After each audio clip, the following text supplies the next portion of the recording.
Expect good times and wacky journey. Okay. The runaway room.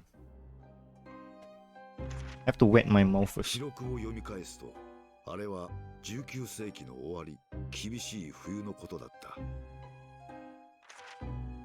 事件は霧深い深夜のロンドンの街路をひた走る乗り合い馬車の中で起こった。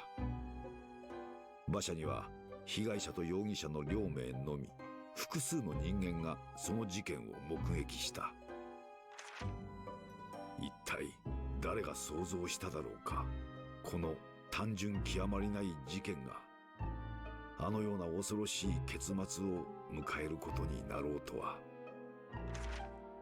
我が友シャーロック・ホームズはあの事件を振り返ってこう言った。思えばあの事件こそは序曲だったのかもしれないね。忘れがたきあの日本人留学生と演じた長い競争曲の始まりだ。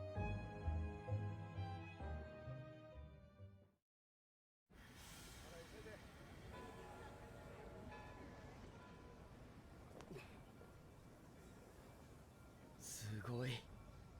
これって本当に駅なのでしょうか。駅にせよ違うにせよ、これほどの建造物は見たことがございませんね。蒸気機関車があんなにたくさん。何なんだこの国は。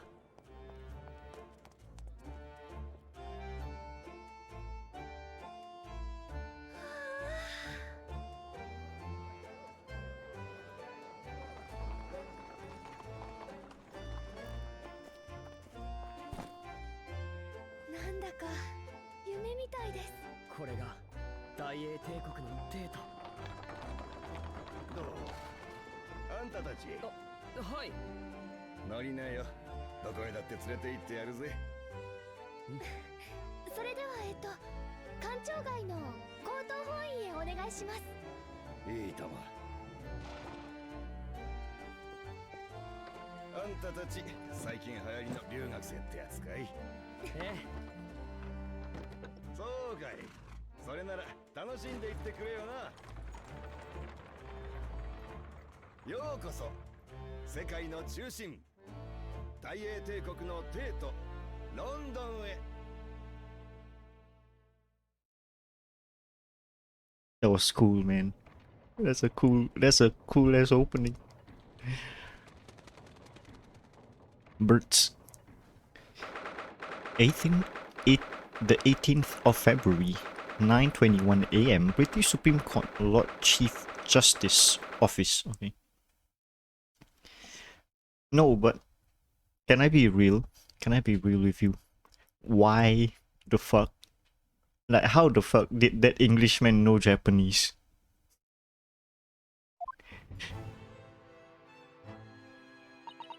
Yeah, we skip Valentine's Day, man. Oh. What an incredible place. It's so imposing. It's almost suffocating. This place is breathtaking. Looks like a fortress. There's some stone buildings like this in Japan now, of course. But they've only been built in the few short decades since we opened our borders to the outside world. An authentic example like this has quite a different impact, wouldn't you agree? A far cry from the wood and paper most of our buildings are constructed from.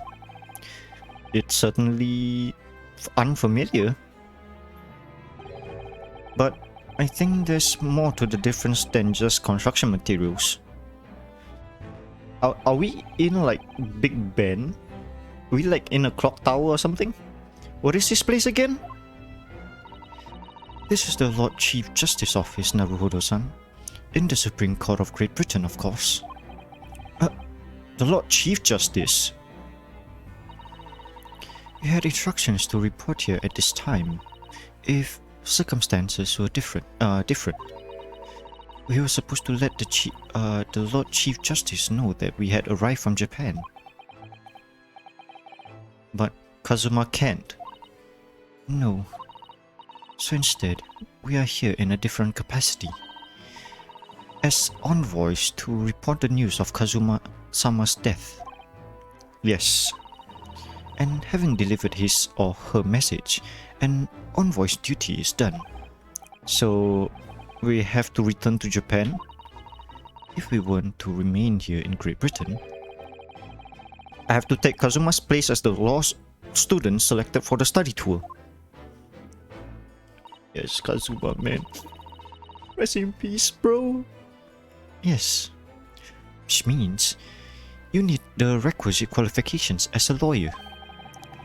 Which is what I've been studying for.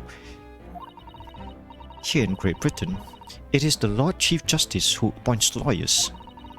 So, that's the second reason why we're here. To have you officially recognized as a lawyer. It's the only way that we'll be able to remain here in London. I hope I'm up to scratch. Good morning. Sorry for keeping you.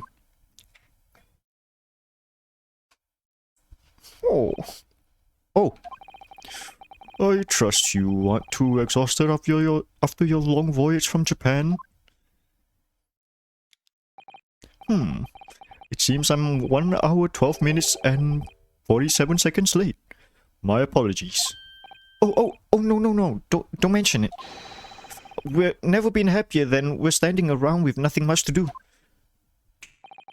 How fortunate. So, introductions. I am Mael Strongheart, Lord Chief Justice of the Great British Empire. And I feel like I'm a little mouse under an elephant's foot. Come on, Mr. Naruhodo. Don't be a mouse. It's an honor to meet you, Lord Chief Justice Strongheart. I'm Ryunosuke Naruhodo from the Empire of Japan. Well, Mr. Naruhodo,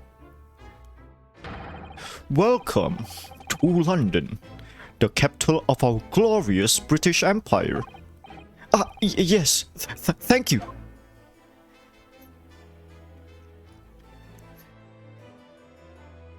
Do we examine him? Oh no, we don't examine him. Look at all these menacing metal giants facing each other across the room. I believe they're suits of armor. Oh, right. I thought maybe they were like the lion dogs we have in Japan guarding shrine gates. No, not at all. In fact, in Europe, suits of armor like this are always possessed by evil spirits, you know? What the fuck? Yasusato is bae. And they roam around in the middle of the night. Where is she getting this information from? Really? Is there nothing you don't know, Miss Susato? Yeah, this book tells me everything. Everything I need to know about everything. If you're ever unsure, just ask. Where did she get that incredible tome? Damn, the fuck? Just look at all these naughty books packed together on the shelves. They go from floor to ceiling. And they're all books that you can't hope to come by in Japan. It's like a dream. Yes, a very bad dream. They're not all about British law either. There are books about the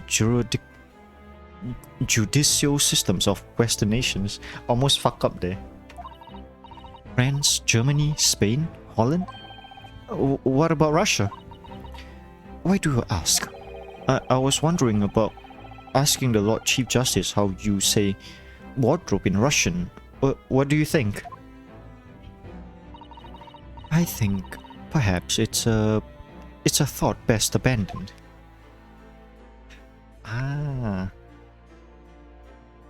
Damn, that's a menacing chair. This must be the Lord Chief Justice desk. I believe it's made of marble. Like concrete marble, like full marble. It looks more like an over-the-top tombstone than that's toppled over to me. I think that's your fanciful imagination at work again, Mr. Naruhodo. It feels like everything that's normal made of wood and paper at home. is made of brick and stone here. I know. That's why this place feels so overbearing, I'm sure. Nothing? Shit, man. Yeah. Yeah, pure... a full block of marble, like chiseled marble, just to make one desk. How did they bring it up here? Is this some kind of clock? Actually, I think we might be inside some kind of giant clock. But those gears are larger than anything you'll find at on a steam locomotive even. It's eerie. Do you think clocks are some sort of hobby of his? The Lord Chief Justice, I mean. Well, boys do enjoy fiddling around with machines, don't they? I'm not sure you could fiddle with clocks that size. I'm certain you can't. You couldn't call me. Fuck. And I'm certain you can't. You couldn't call him a boy. Still, it's amazing how little noise the clocks make, considering how large they are. There's actually something quite soothing about their precise rhythm.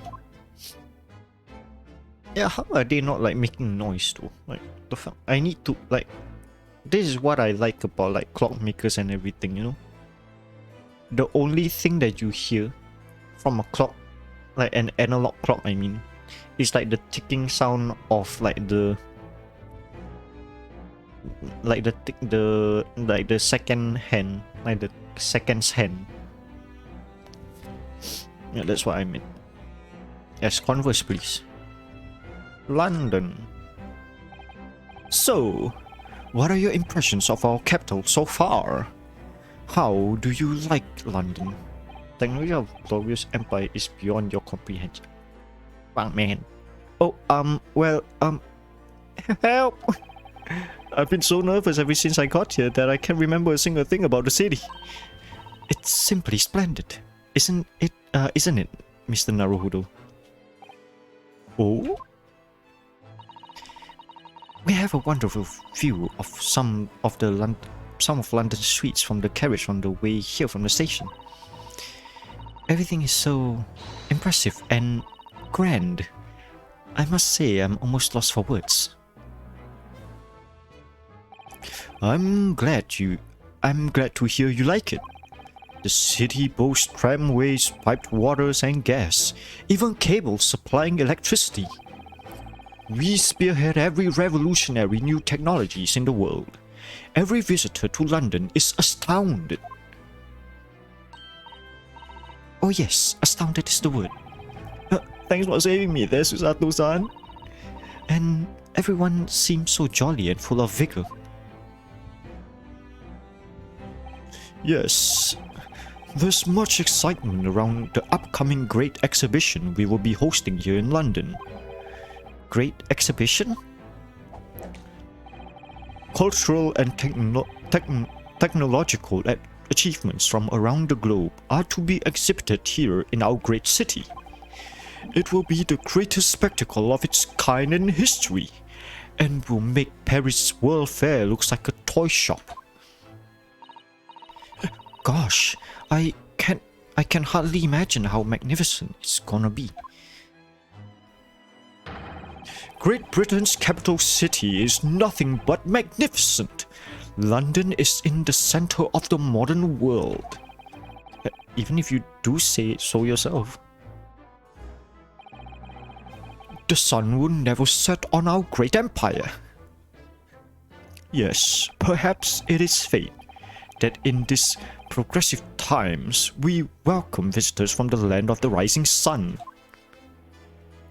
Law students? Lord Chief Justice? I think you was expecting a student of law for this study tour, weren't you? Absolutely.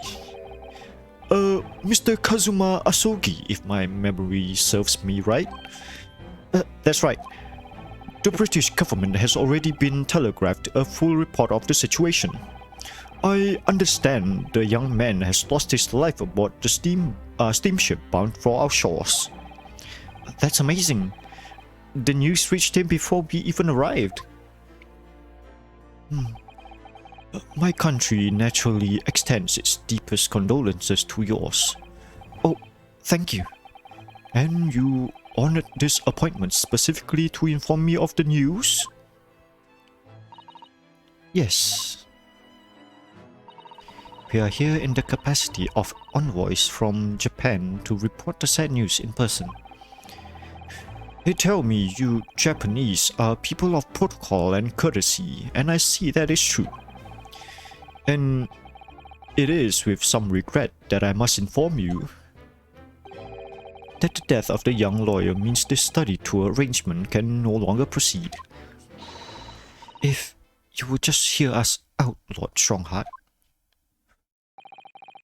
What do you have to say, madam? It's about the study tour. Mr. Naruhodo here would like to make a proposal. Would he now?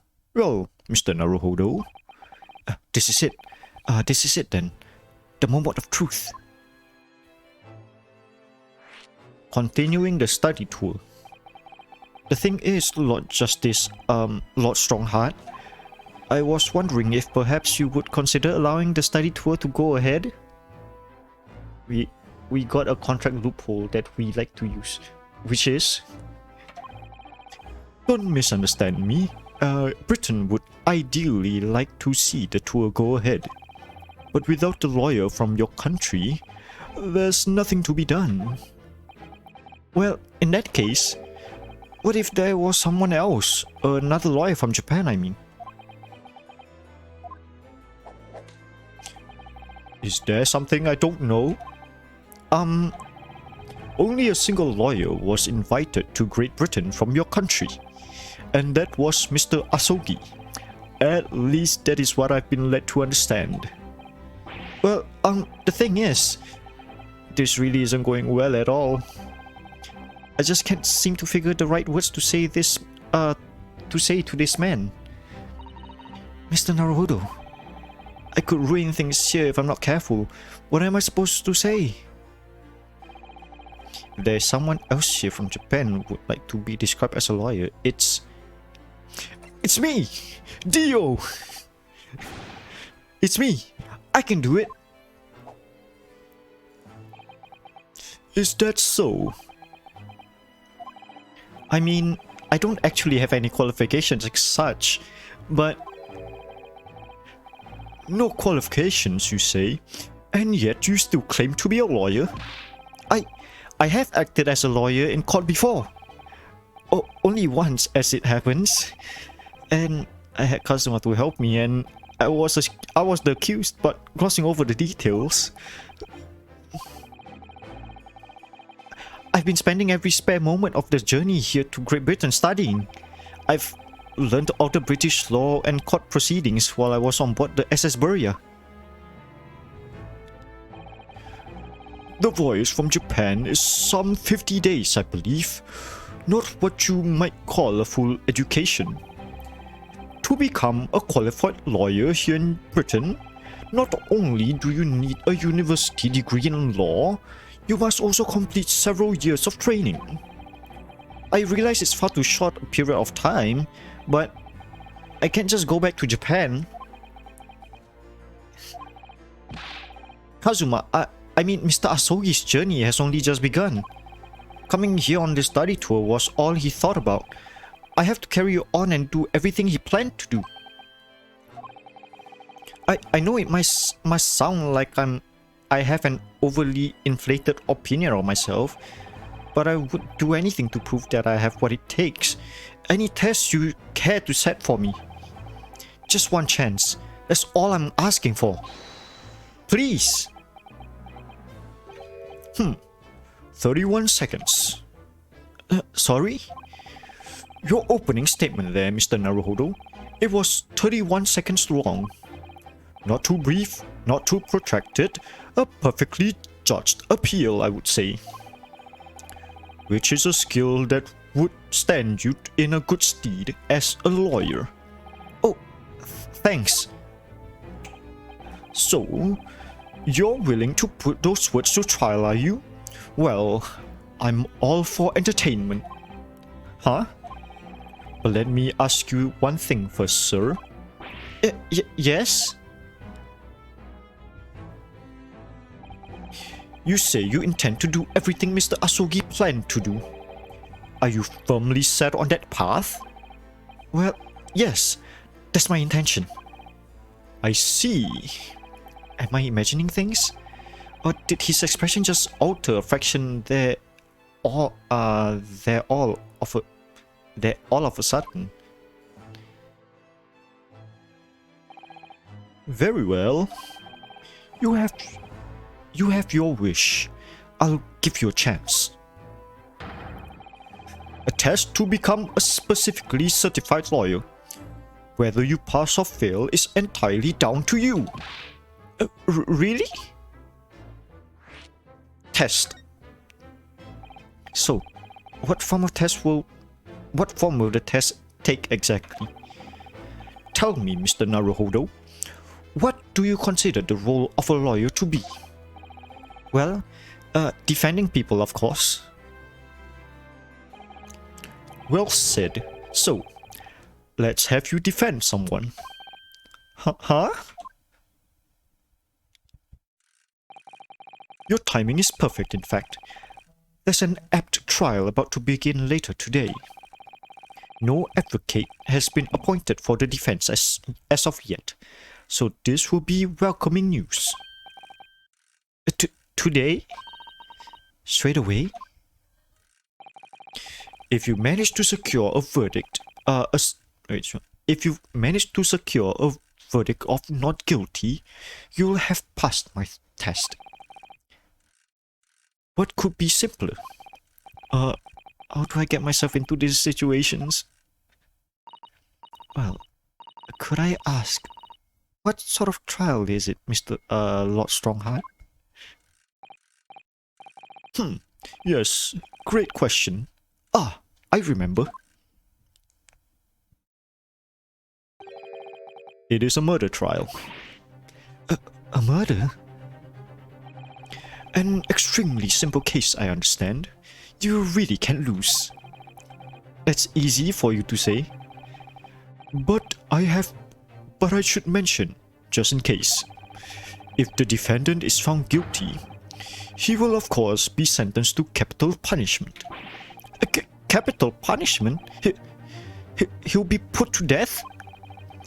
Here in Great Britain, murderers are sent to the gallows without exception. Presumably, you read that much in your short C-based introduction to British law? We can't possibly agree to such test. We would be toying with a man's life. I am the Lord Chief Justice, and I've decided it's acceptable. But you can do that, can you? There's no need to overcomplicate this. All you have to do is ensure that you don't lose. So, the defendant may live or die depending on how well I perform in court. If I lose, he'll be hanged. Mr. Naruhodo, you've come to me claiming to be a lawyer. If you want me to take you seriously, you must prove you're willing to do a lawyer's job. And you say you intend to see through the will of your compatriot, Mr. Asogi. I would like to understand just how far you're willing to go in order to make that happen. He's testing my resolve. What's the matter? You've fallen silent. I'm sorry, but time is pressing. The trial begins shortly. I need an answer from you now. What will it be? What do I say? Do I agree to this absurd test? I'll do it! Alright then. If I have to give you a decision right now, my answer is, I can't do it. I can't get the words out. 15 seconds. Your decision making needs work if you want to be a lawyer. That was too slow.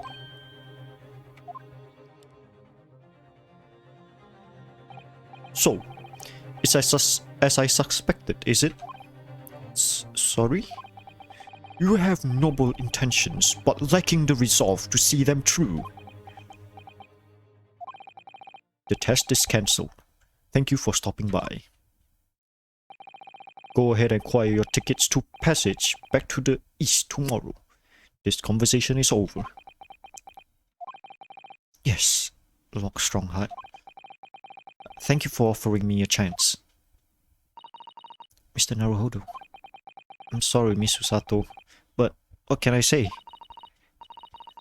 It's alright. I understand. You do? It's not an easy decision to choose whether to defend a man in these circumstances, but resolve has absolutely nothing to do with it. What are you trying to say, madam? I think what Miss Susato means is that no matter how badly I would like to be recognized as a lawyer and studying here in Great Britain, to risk another man's life by treating him one and only chance at a trial so trivially would be utterly unforgivable, and I feel exactly the same way. I'm sure the defendant would see this trial as a test, as some kind of experiment.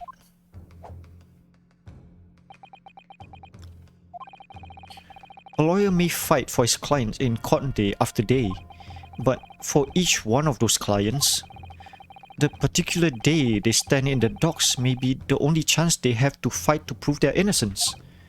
No, I was wrong. I'm not qualified to do that job yet. I'm sorry for wasting your precious time, Lord Chief Justice. Wait, Mr. Naruhodo. Oh, was there something else? It's approximately 20 minutes by carriage to the Old Bailey from here. If you leave immediately, you should still be there in time. But I just said that. I was quite serious in what I just told you. The defendant in this case has literally no one to advocate for him. What? At this point, he can't hope to find someone to represent him. The trial will begin without a defense. And if that happens, there's only one possible outcome. He will receive the most severe sentence the judge can pass down. But that's awful. But that's the truth. Why does it have to be like this? Please don't expect an answer for every question. The cold, hard truth of the matter is that there is only one person now with a chance to save this man's life from a very miserable end. And that is you. I'm really his only hope? So, what do you say now, madam? Me? What do you mean, Lord Strongheart? You said it wasn't an easy decision to choose whether to defend a man in these circumstances, and I agree. But in my estimation, it is purely and simply a matter of resolve. Oh. Our time is up here. I have a meeting to attend. I must leave in 2 minutes and 16 seconds. So, venture into our great city and enjoy yourself.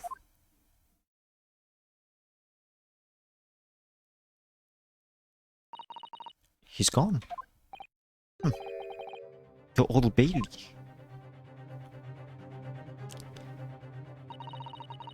If you're going to do this, Mr. Naruhodo, we must leave at once.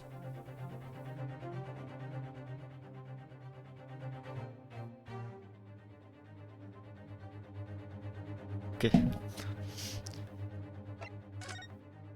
Is there nothing else? Is there nothing else that we can see? This is new. Miss Susato, Why is he in that stance? Can I just ask you something? Careful. From this position, I can perform a Susato takedown in an instant. I know. Mr. Naruhodo, you heard you heard Locke Strongheart. The trial starts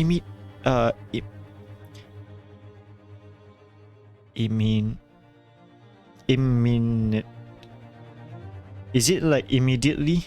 The trial starts I don't know. If I need to throw you, I will. You know, you could just say, I think we should hurry to the courtroom. If you need to ask me anything, it has better wait until we're at the Old Bailey. Oh, okay. Okay. Whatever you say. Wait, we didn't see here. What the fuck? Oh, there's literally nothing. Okay, let's move. Wait, taxi! Oh man. Those are some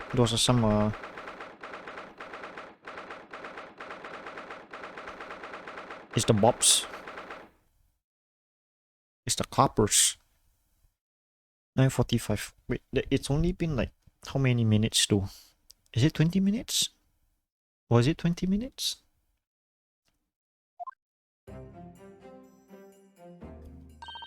Oh, thank goodness. We're in time.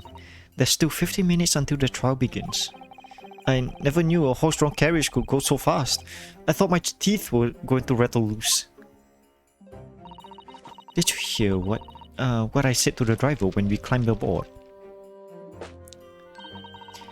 Get us to our destination in 5 minutes, driver, and there's a guinea in it for you.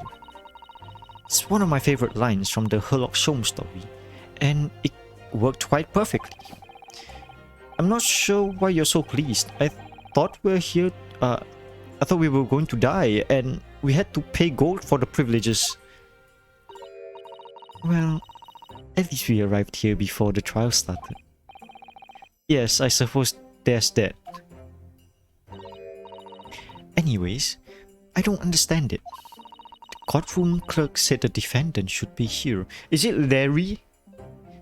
Is it like the ancestor of Larry? But there's no sign of him at all. Larry Butts. So this is the Old Bailey. Even this room for defendants to wait in is grand. Are you alright, Mr. Naruhodo? I'm feeling tense. That's all. This place gives me the sense of foreboding that I remember from the Supreme Court in Japan. Oh, I can't breathe. An oppressive air. Almost as if the building itself is going to crush whoever is about to be sentenced. It feels like only yesterday that I was the one about to be crushed. Yes, whoever the man you're about to defend is, I imagine he's feeling very alone at this moment. Top of the morning to you, madam. Sir? It's him. What are you doing following me here? Things are fairly desperate, aren't they? Sorry? Would you look at those expressionless face from the east? Yes. We're from Japan, yes. Japan, is it? Right, say no more. So, how much do you need? No, we're just here because... No need to explain, fella. I've been here myself, so I have no place to go, nothing to eat, barely a penny to your name, and all the while it's strange faraway land. Well, actually, we haven't found a place to stay yet. No. 'Tis grand. Let me start by giving you 1,000 guineas. Say nothing now. Huh? 1,000 guineas? Please, Miss Susato, you don't have to shout. But 1,000 guineas is It's enough to build an entire mansion in the most prestigious area of Tokyo. What? Yeah, this is nothing to me at all. I like to ensure I have sufficient funds to weather a rainy day, you see. I've enough wealth to buy the city of London 2 or 3 times over. Could that much rain even fall in one day? Well, even so, we couldn't possibly accept such a large sum of money. Ah, it hit me in the eye! I love this guy. Is he... Are we defending this guy? I like this guy. Don't catch me wrong, fella. I'm not giving it to you no strings attached. I'll be wanting you to do something for me. Oh? To be honest, 'tis a little embarrassing. The trial is about to begin, you see. It's for me good self here. I'll be in the docks. So now, what I want you to do is come along with me and stand there beside me. Officially, you'll be my lawyer, but that's just a little detail now. Oh, well, the thing is, don't you worry about a thing. All you have to do is stand up next to me, nothing more. Otherwise, you see, the trial is gonna start without me having any kind of representation at all. So it was true. The Lord Chief Justice wasn't just making it all up. I'm terribly sorry to have to ask, but does that mean you're the defendant in this trial? Blustering blazes! Do yous not know who I am? Me? One of London's biggest names? No, sorry. We've only just arrived in the city, you see. I see. I suppose it isn't altogether impossible. Well, just next to Hyde Park there is the center of London in another beautiful park. Sorry? A park? What? It's called McGilded Park, full of blossoming flowers in the spring and singing birds and whatnot. I donated it to this city, so I did. An entire park? A city of smiles. That's my vision for London. There's nothing Magnus McGilded wouldn't do for the city and its queer old people. That's amazing. I mean, really extraordinary. But now that the girls to say I'm a good-for-nothing criminal, me, Magnus McGilded. What is the matter with the London police, I ask you? Ha! Alright, don't pass out now. Mr. Naruhodo, perhaps now would be a good time to introduce ourselves while the gentleman catches his breath. Good idea.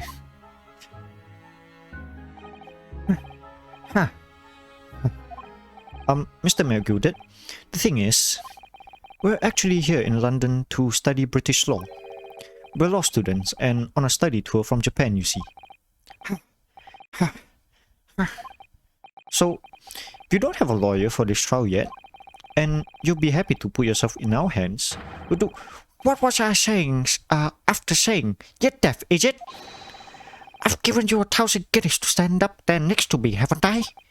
Oh, yes, but I wasn't really offering to just stand up next to you. Ah, I think I see what's going on here. Sorry. I know what you're thinking. There's chances of a fella claims to be more money than the Queen. But that's true. But if that's true, why the blazes couldn't he just hire the finest lawyer in all of England?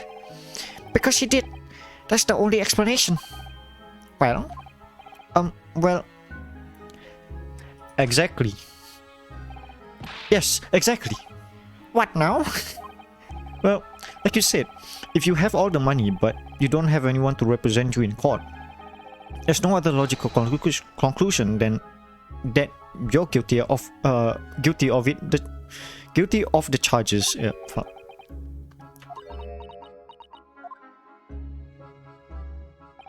Wow, you call a spade in the East, so you do. Oh, I'm sorry. I didn't mean any offense. I still can't express myself very well in English, you see, and I'm never sure what's acceptable to say and what isn't. So, is that so? Because you sounded fluent enough for me, enough when you were telling me what a blackguard I must be. I'm terribly sorry.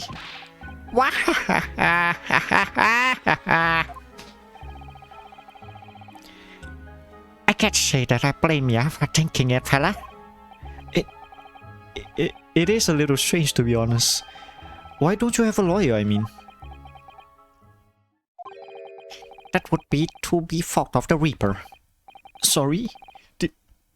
Fuck you! Get out of here! Fuck out of here! Pui.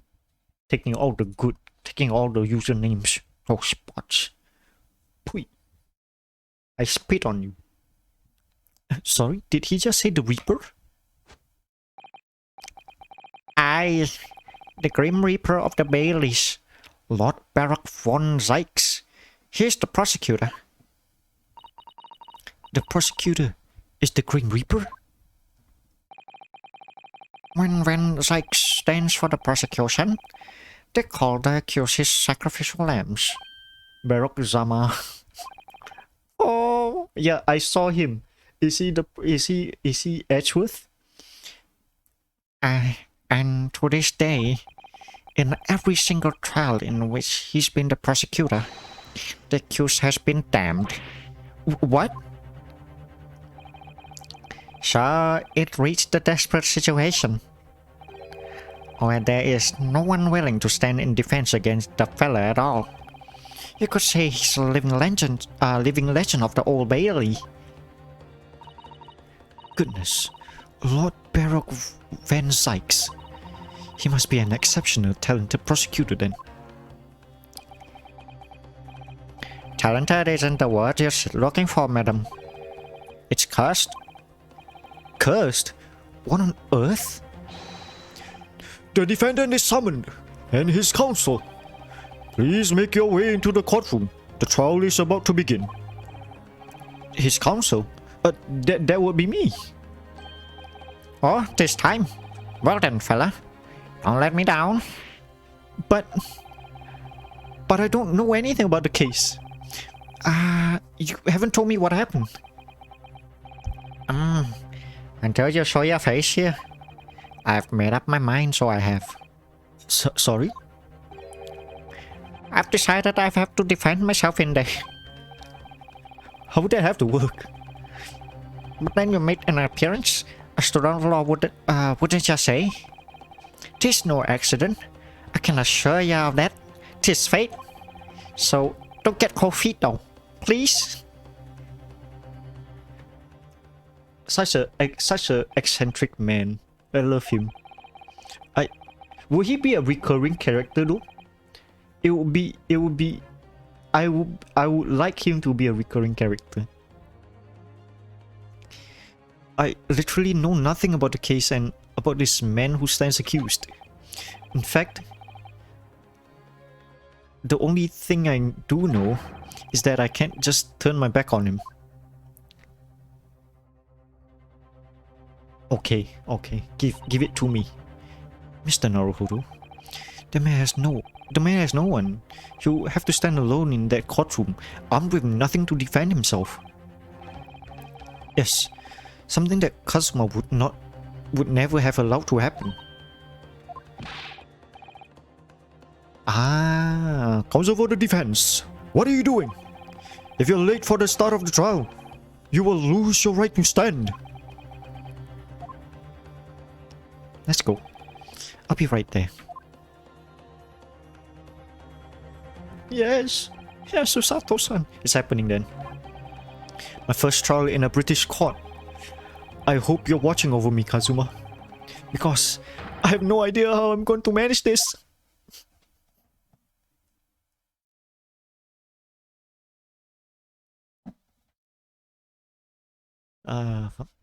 Who is the judge for this? 18 February. Okay. The Old Bailey courtroom. Is that all the judges? No, that's the jury, isn't it? So this is the highest court in Great Britain, the Old Bailey. The centuries of history in this place is palpable, isn't it? It's so different to the Supreme Court in Japan. You welcome to purgatory? What the fuck? It feels both imposing and serene at the same time. The atmosphere almost makes words redundant. Whatever the country, determining a person's guilt or innocence is always a solemn affair. Why is it like full of people though? What the fuck? Is it because Magnus, Mr. McGilded is the defendant? That's why it's such a high headline case. May I say something, Mr. Naruhodo? Oh yes. What?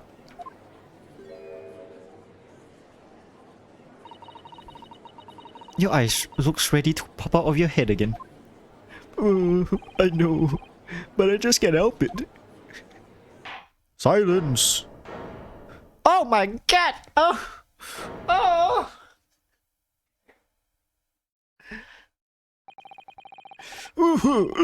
In the name of Her Majesty the Queen, I hereby declare this court to be in session. We are here today to determine the guilt or innocence of Mr. Magnus McGilded. I now call upon the counsel for the prosecution and defense to declare, oh my god, their willingness to proceed. Ho ho ho! The prosecution is fully prepared. Wait, fuck, I can't. Wait, fuck. I should give him a more, like, menacing voice. Do you think... Should I give him like the Vlad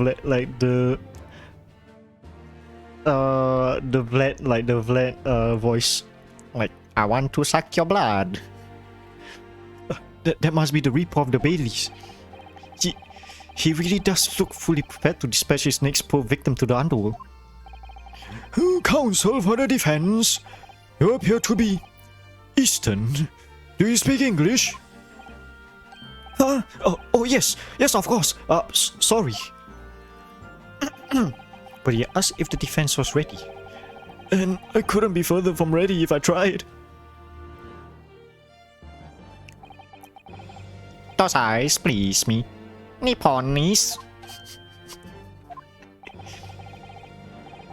Did it? They shroud your fear, your doubt, your trepidation. Why is it? Why am I? When did he become Jamaican? With Adam Sandler vampire dead. How does that sound like? They run wild, clinging to some phantom notion of courage. The quintessential look of a sacrificial lamb. Oh, a cold shiver just ran down my spine, all the way to the tips of my toes. Now, Mr. McGilded? Yes, my lord. You stand accused of murder, a capital offense. You could be sent to the gallows if found guilty. Are you quite sure you wish to entrust your defense to this foreigner? As I've always said, my lord, it's a grand thing to give opportunities to the young. Even if the fella is a student from some little island of the Far East, is it not the British way to ignore the dangers to yourself and give those less fortunate a fair chance? I like to think that act of bravery do the Great Britain Empire proud. Listen to my guru, what a fine gentleman London has in him. Do you know he donated £5,000 to the government the other day? Mother, please, may we go play in the McGilded Park? It seems as though everybody in the public gallery is firmly behind Mr. McGilded. That's definitely welcoming news, and he certainly has a way with his words. I'm surprised he couldn't convince anyone to defend him. Eloquently put, Mr. McGilded, and most laudable sentiments. Now, ladies and gentlemen of the jury, I'm sure I need hardly remind you that you 6 members of the public have been selected from your impartiality. Are you ready to proceed? Yes, my lord. If the task is to send a rotter to the gallows, where they belong, I'm more than ready. As the manner, His Lordship has always said we should dispose of rubbish promptly. Naturally, I agree. Any criminals here will be wishing they never set eyes on me.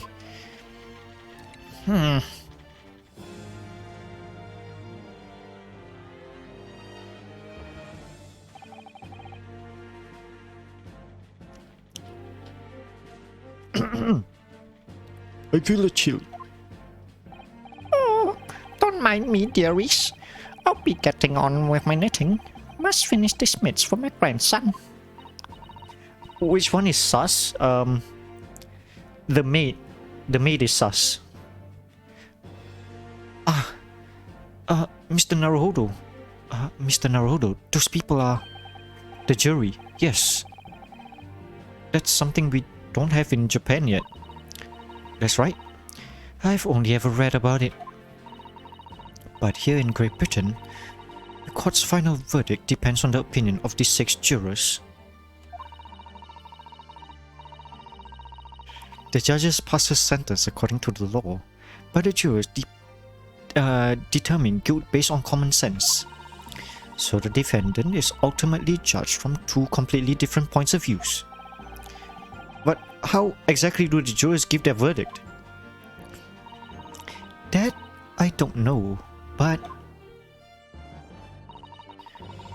I'm sure it will become clear as the trial progresses. Yes. Prosecution Van Zykes. My lord. I should give him a more manly voice, or like a more like dead tone voice. Wait, I'll give him a more dead tone voice then. It's been a number of years since we've seen you here in the courtroom. I thought you'd renounce your fame. I'm known as the Grim Reaper of the Baileys, my lord. Infamy rather than fame, I would say. But yes, 5 years has passed since I last spread my wings in this capacity. So what brings you back?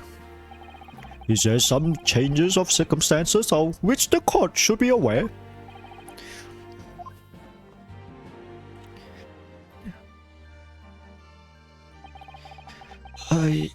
I leave that to your imagination, my lord. So the Reaper has been out of action for 5 years? Why? Did I have to choose today of all days to make a comeback? Don't lose heart, Mr. Naruhodo. As you wish, sir. The court nevertheless welcomes your return. Now then, opening statements, I think. A summary of the case, if you please. Oh boy. Certainly, my lord. As your lordship is aware, this is a case of overwhelming simplicity. Oh, it must be the only ones here who aren't aware. The incident took place in the late evening, 3 days passed. The hour was some minutes after 10. The victim was a maker of building bricks, known in the community as thrice-fired mason. Sorry? Thrice? He was a very accomplished craftsman. The bricks he fired was said to be almost indestructible. Oh no! The victim's corpse was discovered in an omnibus. Omnibus in service of the streets of London at the time. A dagger has been thrusted into the victim's abdomen. Is believed to be the ultimate cause of death. Here is the autopsy report from the investigation medical office at Scotland Yard, my lord. Thank you, counsel. I shall accept that and the photograph as evidence.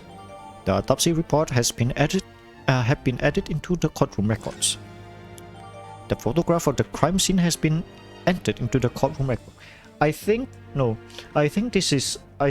fact, right, that we're playing Danganronpa with I think Phoenix Wright in the back burner at that point of time. Oh shit, I'm losing my voice already. What the fuck? But right, I think we will stick to Phoenix Wright and Danganronpa for the duration of the game, so we'll be like flip-flopping between those two, I guess. Or would it be better for me to finish up one game first and then move on to the next game? How about that? I think flip-flopping would be better. But it's better to keep it. I would like to keep it continuous, you know.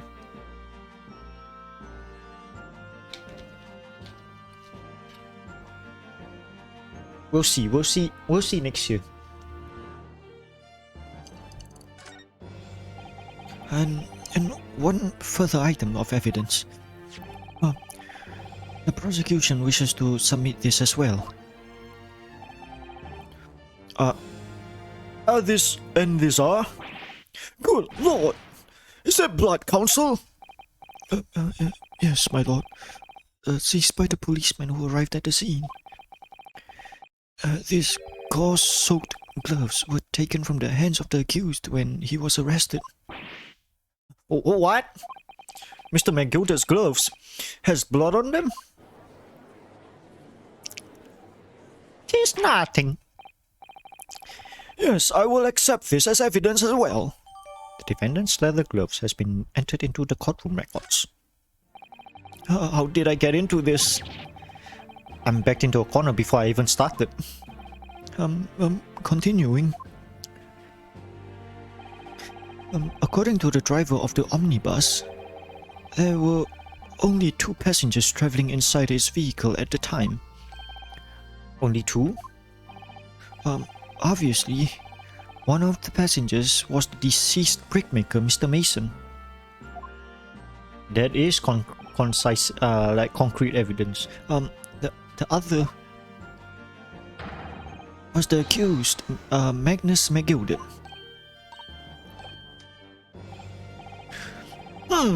Well, rather damning circumstances to say the least. Defendant, what say you? Well, of course. I have no recollection of such a thing. Mr. McGilder. To be sure, I rode the omnibus that evening. But whether I'm in the carriage, I'm taken with a fierce tiredness and I always succumb to it. Are you claiming you have been asleep? 'Tis the notion of the carriage, my lord. Lin think so it is, and when I opened my eyes again, 'twas a desperate sight before me. The body of a man I've never laid eyes upon before in my life. Now, as is, What good-hearted soul wouldn't rush to help a fella bleeding from his stomach? I wasn't sure. I wasn't about to start worrying about me gloves now, was I? I reached up to give the man a hand. So the blood got on the gloves then, after the man has been killed? Unfortunately, that statement of the driver is only the beginning. What now? That's not all of it? There were multiple witnesses. To be precise, to the precise moment at which the brickmaker was fatally stabbed.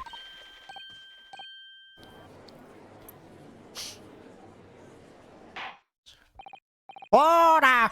Order! Order! When the killing took place, only the victim and the accused were inside the carriage. And there were witnesses to the crime. This is not just a case of compelling evidence. It's the nail to the coffins for the accused.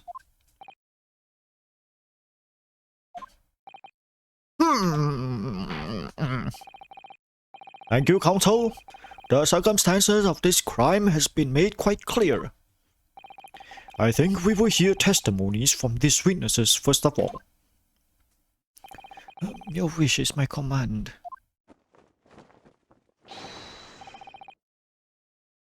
Yes. Bailiff, bring in the witnesses in at once. Wait.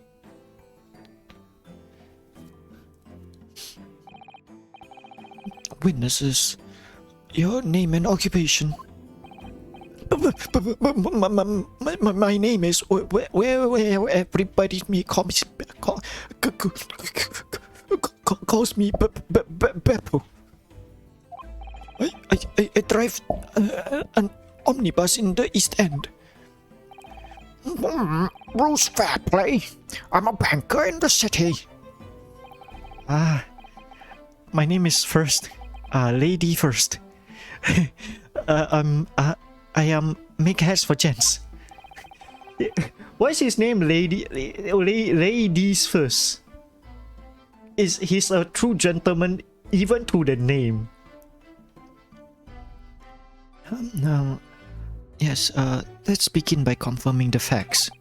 3 days ago, at a short time after 10 o'clock in the evening, all of you present in the stands were in an omnibus and witnessed to the aforementioned incident. Is that correct? Yes, sir. Quite right. Yes, sir. That's right, sir. Well then, let's proceed to your formal testimonies, please. Each of you will tell the court precisely what you saw. Rules fair play. It was the last bus of the evening, so I had a few customers. I remember it well. The victim and the accused must accuse of the victim and the man accused of the killing. Killing him was sat next to each other in the bus. Then, out of the blue, the accused just reached over and plunged the knife right into his guts. Oh, that's right. He stabbed him. I screamed, I did. I couldn't help it. As soon as I heard the scream, I stopped my bus, and then I saw it too.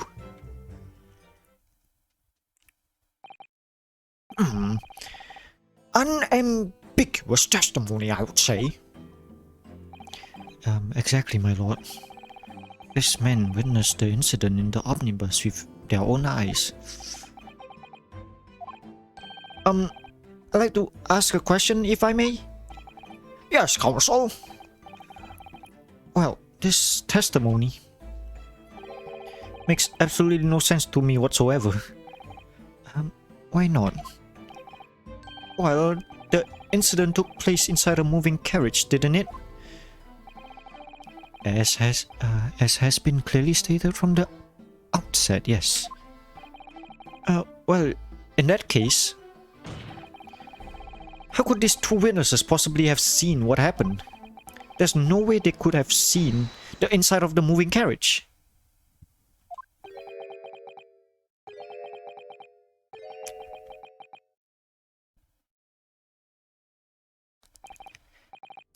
How quaint. I've read that civilization in the Eastern Island nations was a good century behind our own. But you're here in London yourself, and are you really so ignorant about our omnibuses? Huh? Tell me, my Nipponese friend, have you ever traveled in an omnibus? Oh, well, no. We only arrived in London this morning. No matter. I've arranged for us all to see it for ourselves.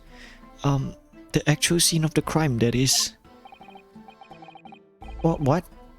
Do you mean the actual scene? How? A carriage is designed to be moved, after all. Presumably you understand that much. Yes. The omnibus in which this Shit, I'm gassy today. Like, damn. Just like you. Oh, fuck. The omnibus in which this bloody crime scene took place is here today. Yes, in this very building. Here? What? The entire carriage? Bailiff. Bring forth the stricken omnibus.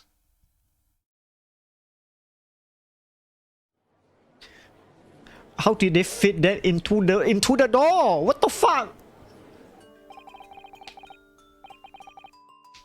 So that's the omnibus. So that's an omnibus. The omnibus. I can't believe they could bring something so enormous here. Great Britain Corp, amazing. Oh yeah, okay, I see. The door is big enough to fit an omnibus, but why is I thought omnibuses are like bigger. What is this? A minibus? A short bus? Yes, as you can see, the omnibus is pulled by 2 horses and carry up to 8 passengers.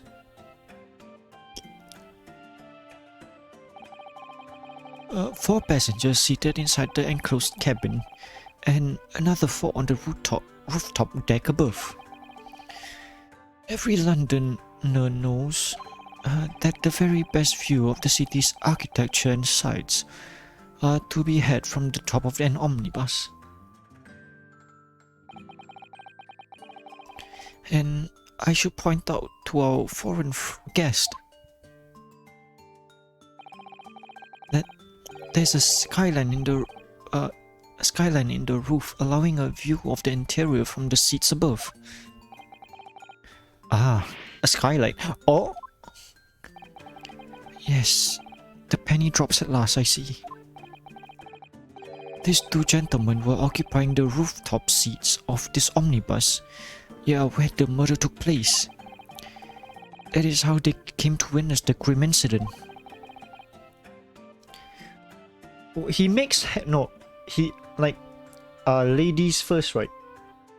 More like ladies nuts. He said he's a hat maker, but why is his head like going off his head?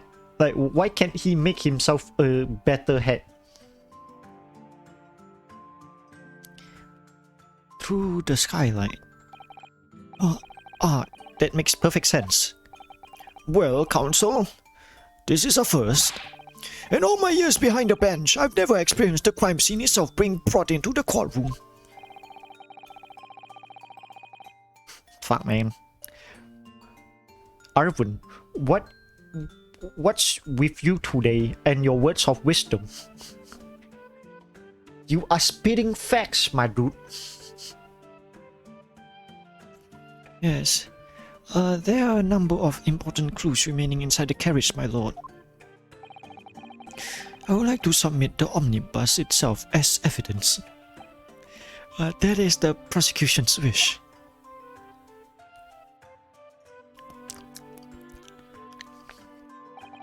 Very well. I see no reason why not. This omnibus is hereby formally accepted as evidence. The omnibus has been entered into the courtroom records.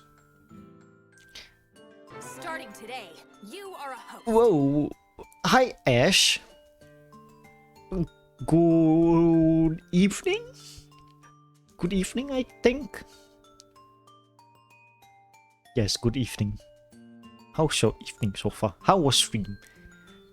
I passed out before I keep on missing your streams. I'm sorry about that. I'm really bombed from the bottom of my heart. Really sad.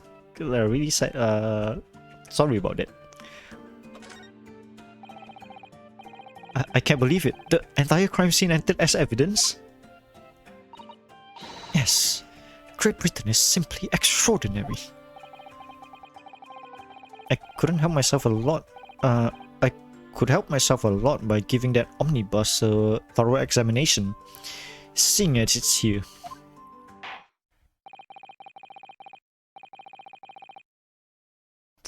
Okay, a full star dating with Mikan. Okay, I'll do that.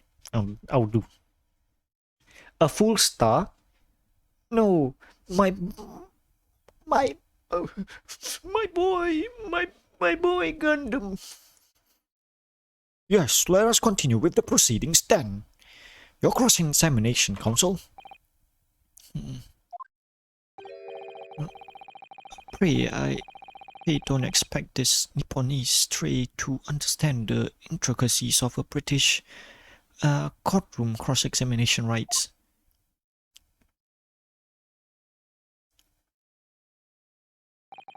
Alright, my first cross-examination in a British court.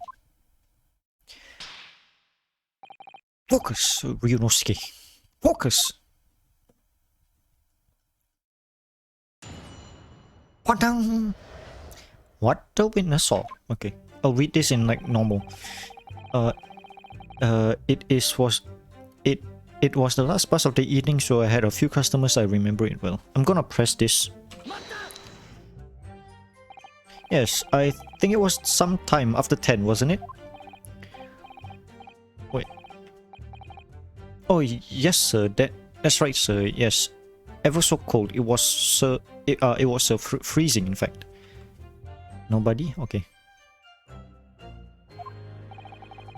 And you had 4 passengers on board at the time? Is that correct?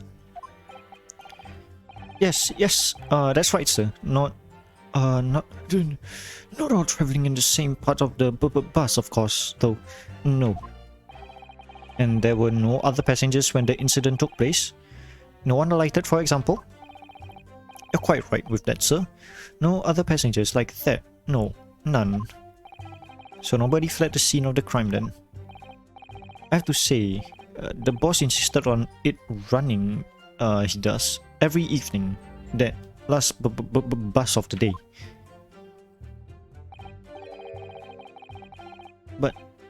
But I do wonder sometimes if it's altogether worthwhile. Yes, sorry to say. What do you mean by that? Well, what with it being so cold and everything, and only making 20 pence on the run, you see. As I spent that much at the pub on the way home, just trying to warm up again. Okay. Yeah, graveyard shift sucks, man. And oh fuck! I said I would do this in like a normal voice. I'll let my voice rest for a bit, then I'll keep doing voices. The victim and the man accused of killing him was sat next to each other on the bus. And you saw them through the skylight in the roof of the carriage? That's right. When we were sitting up on the top deck, the window's right there at your feet. Hold on. Give me a second. Yes, there was a lamp on the inner side, so I had a pretty good view. The 2 of them were wearing hats, and I could... That doesn't look like Mr. McGilded. two of them were wearing hats, and I couldn't see exactly. I couldn't exactly make out their faces, but there's not a shred of doubt in my mind that it was Mr. McGilded. How can you be so sure? Well, how can I put this in politely? Mr. McGilded is a gentleman of rather small stature. I couldn't have mistaken him for anyone else. Let's not forget that when the vehicle came to a halt, the only people inside the enclosed cabin were the deceased Mr. Mason and Mr. McGilded. There's no room for doubt here. I really wish there was.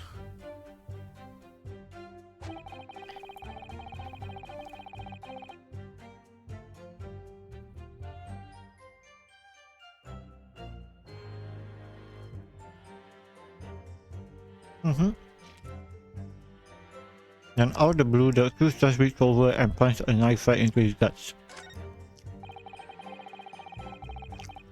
Wait, fuck, wrong one.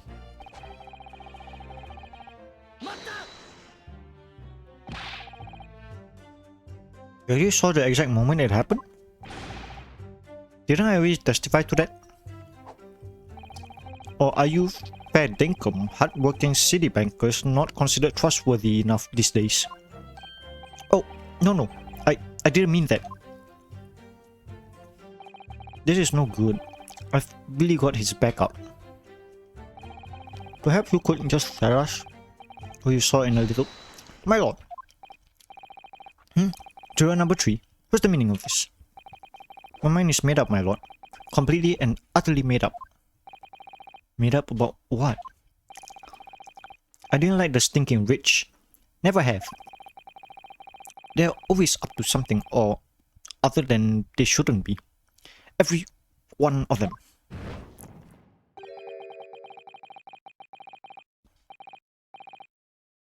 And that little leprechaun of a man is no exception. Well, he can't fool me. Whoa, what the fuck? Yo! That's cool! There's no point wasting time listening to any more of this. That's my opinion on the matter anyways. That is precisely what I was about to say. As the foreman of the jury, it's my duty to set a good example to my fellow jurors. Okay, that's 2. I need to get majority vote, my dude. What is happening here?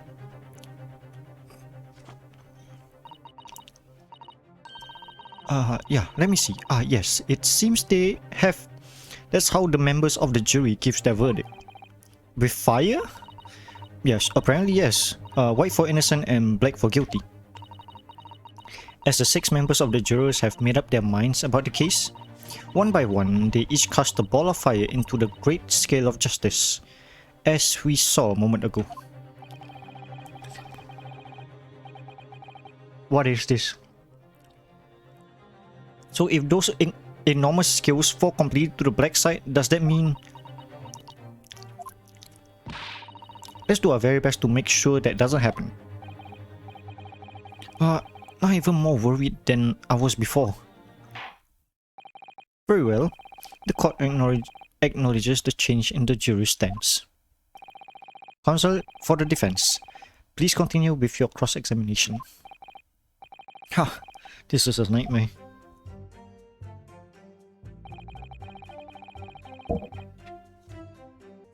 That's right, he stabbed him and I screamed I did. Couldn't help it. Okay. He stabbed him, you say, and you were sitting on the roof deck, were you? Yes, that's right, sir. I was up on the roof seat. I remember seeing the little gent sitting next to the fellow that was stabbed. I've been thinking about a new head design, you see, so I just gazing absentmindedly around. But then I happened to look down through the skylight. It was sticking right out of his belly. that huge great knife. Grim sight indeed. Ah, that didn't help me at all. The juror looks like they're even more convinced that my client did it than they were before. That appears to have made everyone else more dubious that Mr. McGilded is telling the truth. If only we had some evidence to counter their suspicions. Mr. First. Yes, sir. Is this the knife you saw? Oh, good grief, yes. That's it. The very one, sir. Is that? Yes, Counsel. This is the blade that was driven into the victim's belly like a stake through the heart. There's a blade of considerable size, Counsel. Yes, it is. And furthermore, the scabbard is emblazoned prominently with a certain initial. The letter M, which seems oddly familiar. Please no. M for Magnus, perhaps? Or McGilded, possibly? Yes, take your pick. Seems this particular big name in London made a magnificent mistake. He slept in the but there are M's everywhere. Like yes, like in Mason. Yes, this blade is far too extravagant for a poor brickmaker to have owned. No, this weapon of murder almost certainly belongs to the accused. Not conclusive, but certainly compelling, Counsel. The murder weapon has been entered into the court records, okay. My lord, if you forgive the interruption. Juror number 2, go on. Mr. McGilded is a pillar of society and a gentleman, and a gentleman's word should be sacrosanct. However, those of us in service know we must accept hard truth.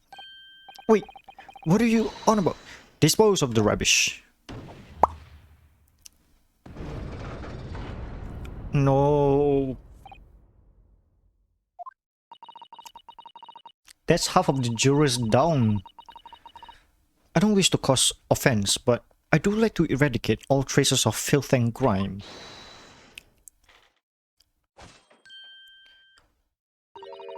I have painstakingly typed every word uttered here today and cross-referenced all the facts. As such, I am now in position to draw the only logical conclusion. Wait, I can't just...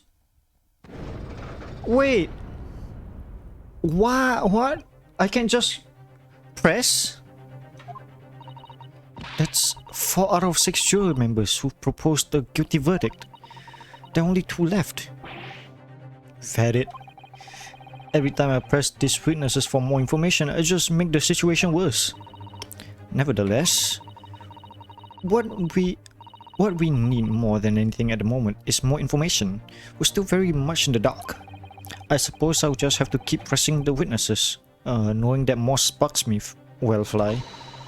We must not give up hope that we'll uncover something that will give us a way to fight back. But... alright. I'll keep trying. I can't just give up. I just need to keep calm and listen to the witnesses' statements again. As soon as I heard the screams, I stopped my bus, and then I saw it too. What exactly did you see? Oh well, sir, that would be the passenger, sir. The collapsed passenger on the floor. He was. And by the passenger, obviously you were referring to the victim, Mr. Mason, the brickmaker? And then the other passenger had that knife in his hand, like this. By the other passenger, obviously, you are referring to the accused Mr. Magnus McGilded? And then he plunged it down like this, stabbing the other passenger in the belly. What? My lord, I wish to speak. Yes, juror number 5. Do I take it that you too, as the master of the as the master of the Lord of... Okay. Keep together. Okay. As the master of the London Guild of Coachmen, the idea of a murder being committed in one of the city's carriages is utterly abhorrent to me. It wouldn't be right to make a decision before hearing all the facts, though, I say to myself. But I've heard enough now. The horse has bolted, as they say. No, please. Just keep an open mind. Giddy up, Silver Blaze. The finish is in sight. Really? You'll be tripping. Beppo is a long-standing member of the guild, and I trust what the men say. Oh, thank you, sir. You're too kind, sir. Ah, there's too unkind, sir. Which now means that 5 jurors agreed to condemn this man.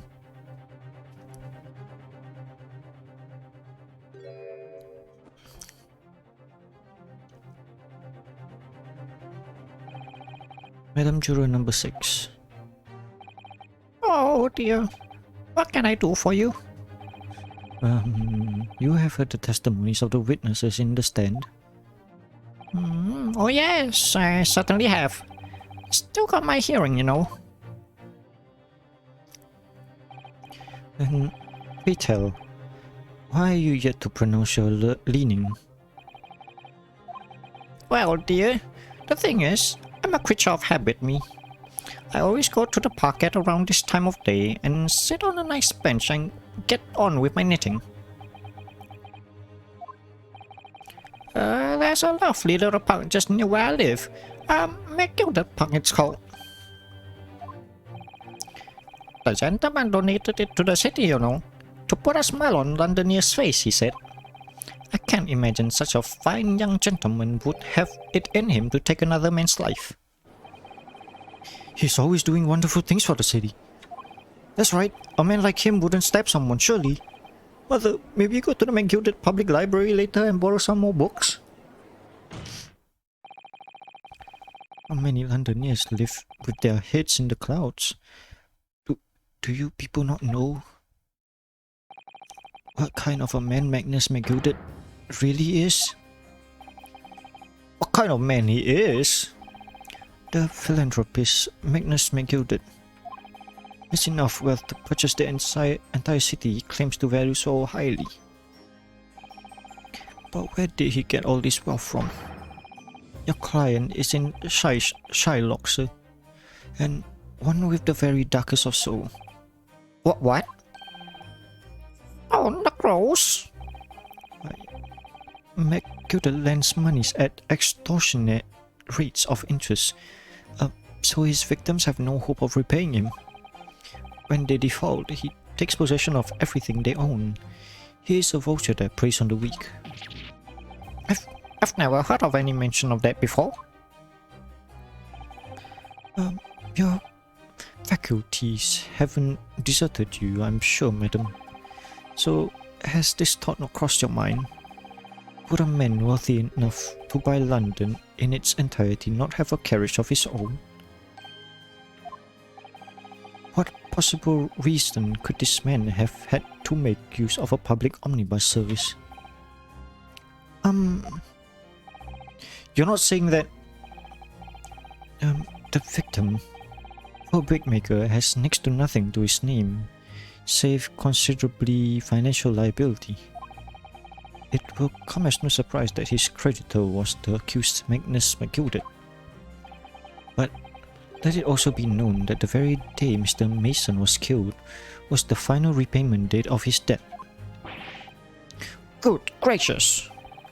Yes, The brickmaker was destitute. He has lost his house. He has not a shilling with which to pay his debts. And in the end, this pitiful soul had the very last thing he owned taken from him, his life. I, the merciless philanthropist pretender, Magnus McGilden. I don't believe it. If I may add something briefly, Miss Susato? You claim that the victim had been lent money by Mr. McGilden, but where is the evidence to support your claims?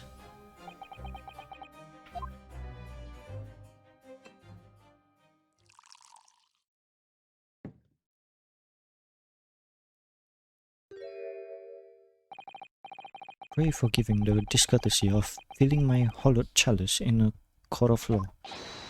Aha! There it is! Lord Van Zyke's hallowed chalice. How could this be considered acceptable? But I find myself in an exceptionally good humor. I had heard ladies from the Far East could show great courage, but did not expect to experience it myself. As a judicial assistant to the defense, I am simply doing my job. What a pity that your display of courage is in vain. This is the debtor's ledger. Or is this all monies loaned by the accused? You'll find the victim's name clearly recorded inside. Oh? Allow me to present this ledger as evidence. And pray for giving the discourtesy of raising my chalice in a toast to the enigmatic East at the same time. A marvelous toast, Consul. I will gladly accept this new evidence. Yeesh, we're dead. We're actually dead. Ah yes, 20 guineas. The victim owed a considerable sum. And the accused made quite certain he had an ample compass. Well, it would seem I've had the wool pulled over my eyes. Your Honor, he's leading the jury. He's leading the jury. You can't do that. You're leading. Regrettably, madam, that is the modus operandi of the accused. And it's such a pretty little pup too. What a scoundrel. Still, maybe it's all for the best. No, not you too, Granny. Wait a minute. I don't stand for nonsense.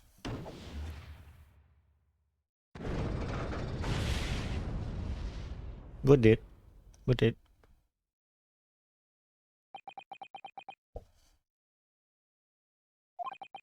That was it.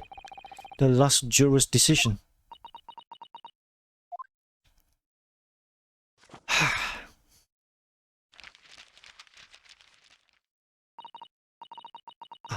According to this encyclopedia of British law, when all members of the jury has concluded that the defendant is guilty, court proceedings are suspended and the presiding judge will deliver the final verdict and sentence.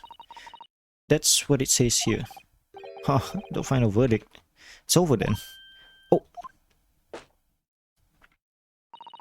There's a footnote though. A footnote? However, the defense. All 6 members of the jury are now in agreement in the case.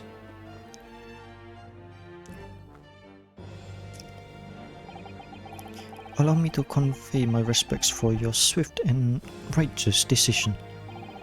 According to the law of this country, I will now conclude the trial by delivering my final verdict. I trust there is no objections? Miss Susato, just tell me one thing. Oh, yes. You were in the middle of saying something before. The footnote in your encyclopedia of British law. However, the defense... What did it say next? Oh yes, of course. One moment. When all members of the juries have concluded that the defendant is guilty, courtroom proceedings are suspended and the presiding judge will deliver the final verdict and sentence. Then the footnote says, however, the defense has the right to demand a summation examination of the jurors at this point.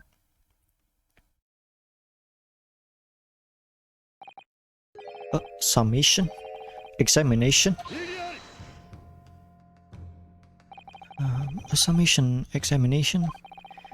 From which century has that tome you have there been resurrected? Judging from the binding, I would say that book is at least 50 years old. Any modern text on British law wouldn't even give such an antiquated procedure a mention. It's a relic, long forgotten, certainly no longer practiced. So you're out of luck. Oh. What even is it, Miss Susato? This so-called summation examination? Oh, one moment and I'll read about it.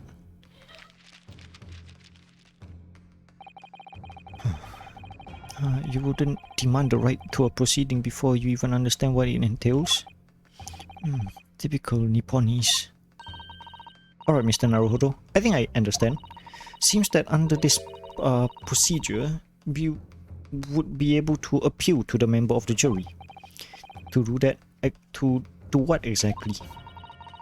Appeal them to change their learning and reverse their decision. And it says here that if successful, the proceeding of the trial must be resumed. Make them reverse their decision? Yes, in times gone by, barristers would use a summation examination to attempt to influence the jury's decision. But that procedure becomes something of a formality with no practical benefit really, so it rather fell out of use. Yes, I wonder why. Because it was devoid of purpose. Changing just one member of the jury's mind would be hard enough, let alone several. No self-respecting defense barrister would even assert his right to try in this day and age. Still, I don't see any mention of the procedure actually being formally revoked. What are you suggesting? I'm suggesting that although it may be antiquated and largely forgotten, it isn't yet extinct. Ooh, a loophole. What do you think, Mr. Naruhodo? Summation examination, our last possible opinion. Do we assert our right to carry it out or admit defeat? Assert our right. The defense wishes to exert its right to a summation examination, my lord. London is the capital city of the most powerful nation on earth. We have a duty to the world to exemplify the very highest standard of the judicial procedures. Summation examinations are an embarrassment that should remain buried. But if it's alright, it's alright. I believe it could prove vital in this trial. The defense petition is perfectly valid. The courtroom will proceed with the summation examination. This is madness. Foreman, are you and the remainder of the jury ready? I'm not, There was no mention of this in the letter I received, you see, so... All members of the jury will be asked to explain on what grounds they have reached their decision. On what grounds? You must all justify your decision and explain why you believe the defendant to be guilty. Well, my lord, you're rather putting us on the spot here. This is most irregular. No mention was made of this before. I don't really hold with all this justifying luck. That seems to have thrown the jurors off. Seems none of them have experienced this before. Alright then, the summation examination. A defense procedure no practicing lawyer has attempted for years, is it? Well, just maybe. It might be the opportunity we've been looking for to turn this trial around. So be it then. Ladies and gentlemen of the jury, the court hereby calls upon you to state the grounds on which you find the defendant Magnus McGilded guilty of this most serious crime.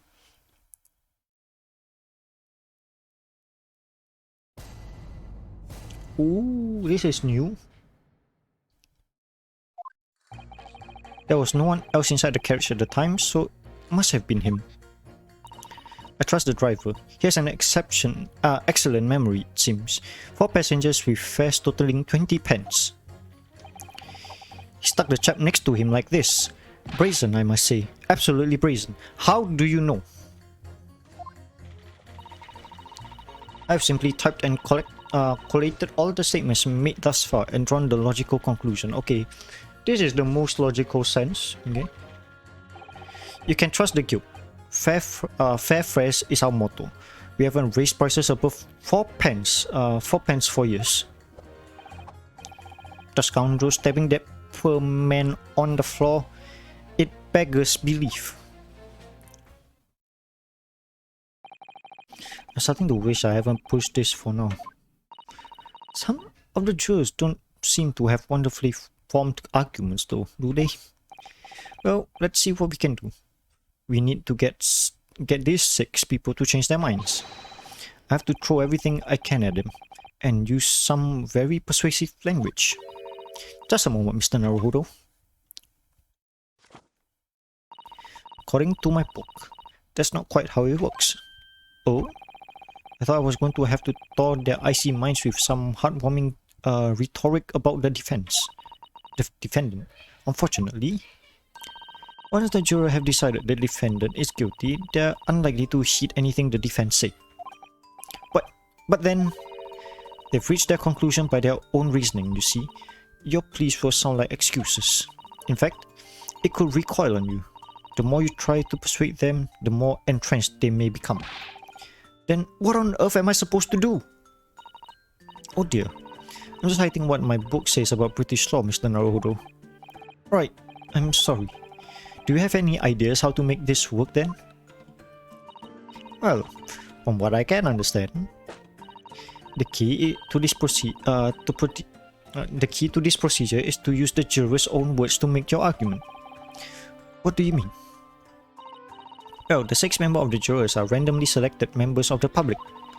They may appear to present a united front, but the truth is, they are complete strangers who just happen to find themselves here in the courtroom together.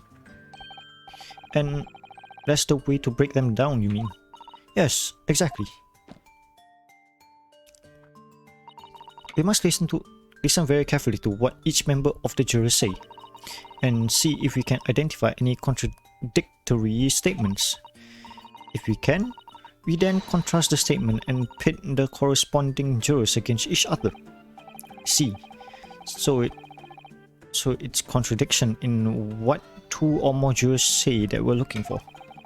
In a way, then, this is similar to a regular cross-examination. Oh yes, I suppose you're right.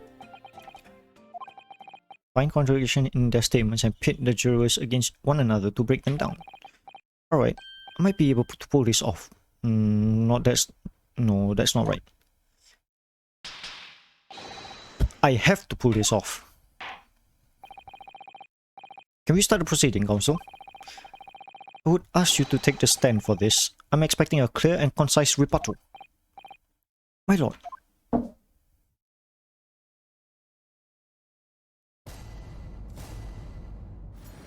Damn. There was no one else in the carriage at the time, so it has to be him, okay? Trust the driver. Fares totally 20 pence, okay. Okay, she trusts the driver. Wait, I have to write this down. It's hard, man. Okay.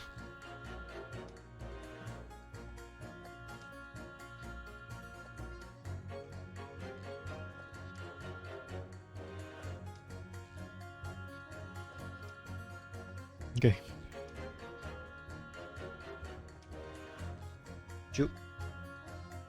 Jury 1. No one in the carriage.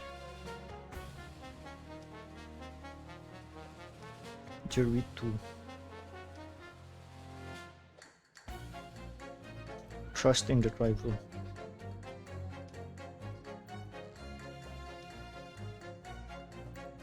Wait. With fares totaling 4 passengers with fares totaling 20 pence. Then shouldn't it be pitting the... I have to simply type and collect it. Fare prices is our motto. We haven't raised prices above 4 pence for years. It's quite easy. Isn't it her? Those two statements clearly contradict each other. They do? Explain yourself, Counsel. Me? Oh dear, what have I said? I swear on Silver Blazer's main and name, I haven't the first idea what you're talking about. According to the group testimony we've heard so far, oh shit, he's walking. He's pacing. There were 4 passengers on the omnibus on the night in question. And according to the coachman, Mr. Beppo, he took 20 pence in fares. Quite right. I have those precise details typed neatly here in front of me. And juror number 5 also told us the following. The fare for the omnibus is always 4 pence. There it is, a fair and convenient single price, just the way London carriages should be operated. But that doesn't add up at all. In fact, it leaves a glaring discrepancy in the facts. Why, man? Why? 4 passengers paying 4 pence each. If you do the multiplication, it would be 16 pence. Exactly. As I said, it doesn't add up. The figures are different. By 4 pence, in fact. Or precisely 1 person's fare. 1 person's fare? Yes, in other words, on the omnibus that night, it's distinctly possible there was another passenger we've heard nothing about. Goodness gracious. We did it. We broke it down. This can't be right. The coachman of the guild are good, honest men. One and all. Trustworthiness is our watchword. The figures your coachman claims most certainly do not add up. Your watchword, good sir, is a fallacy. I beg your pardon? Yes, twist number 1. Twist number 1. Mr. Guildmaster, I think you ought to consider that if this trial were to end now, news will surely spread all over London. The news that one of your coachmen tried to hide the fact that he let nefarious characters ride his omnibus. Is he drinking in a court? Alrighty then. How do I make it so that this miserable trial doesn't end, huh?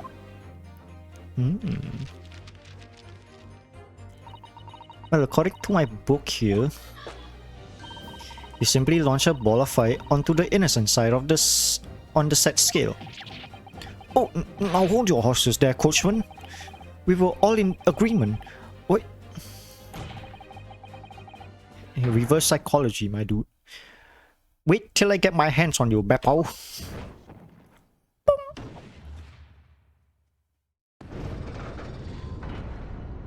There's only one though. This is all very irritating. Begging your pardon, sir. I'm gonna do the same. Whoa! Who? Damn. For the love of Mike, not you as well. A penny can be the difference between a smile and a tear after all. I suddenly can't put my trust in someone who doesn't follow my exact standings in financial matters. Oh really? I, for one, think it's only proper that we hear from the witnesses again. We did it! Oh, well done, Mr. Naruto. You did it! If we manage to change 2 more jurors' mind, we can force the trial to continue. 2 more. Actually, there is something else that's bothering me about a couple of their assertions. Then that's where you must strike next. So I need... Okay, it's number 3 and number 6. Exactly. You can do this. Well, the scales of justice have shifted, but they still weigh heavy on the side of guilt. Counsel, you have the floor again. Continue with your summation examination.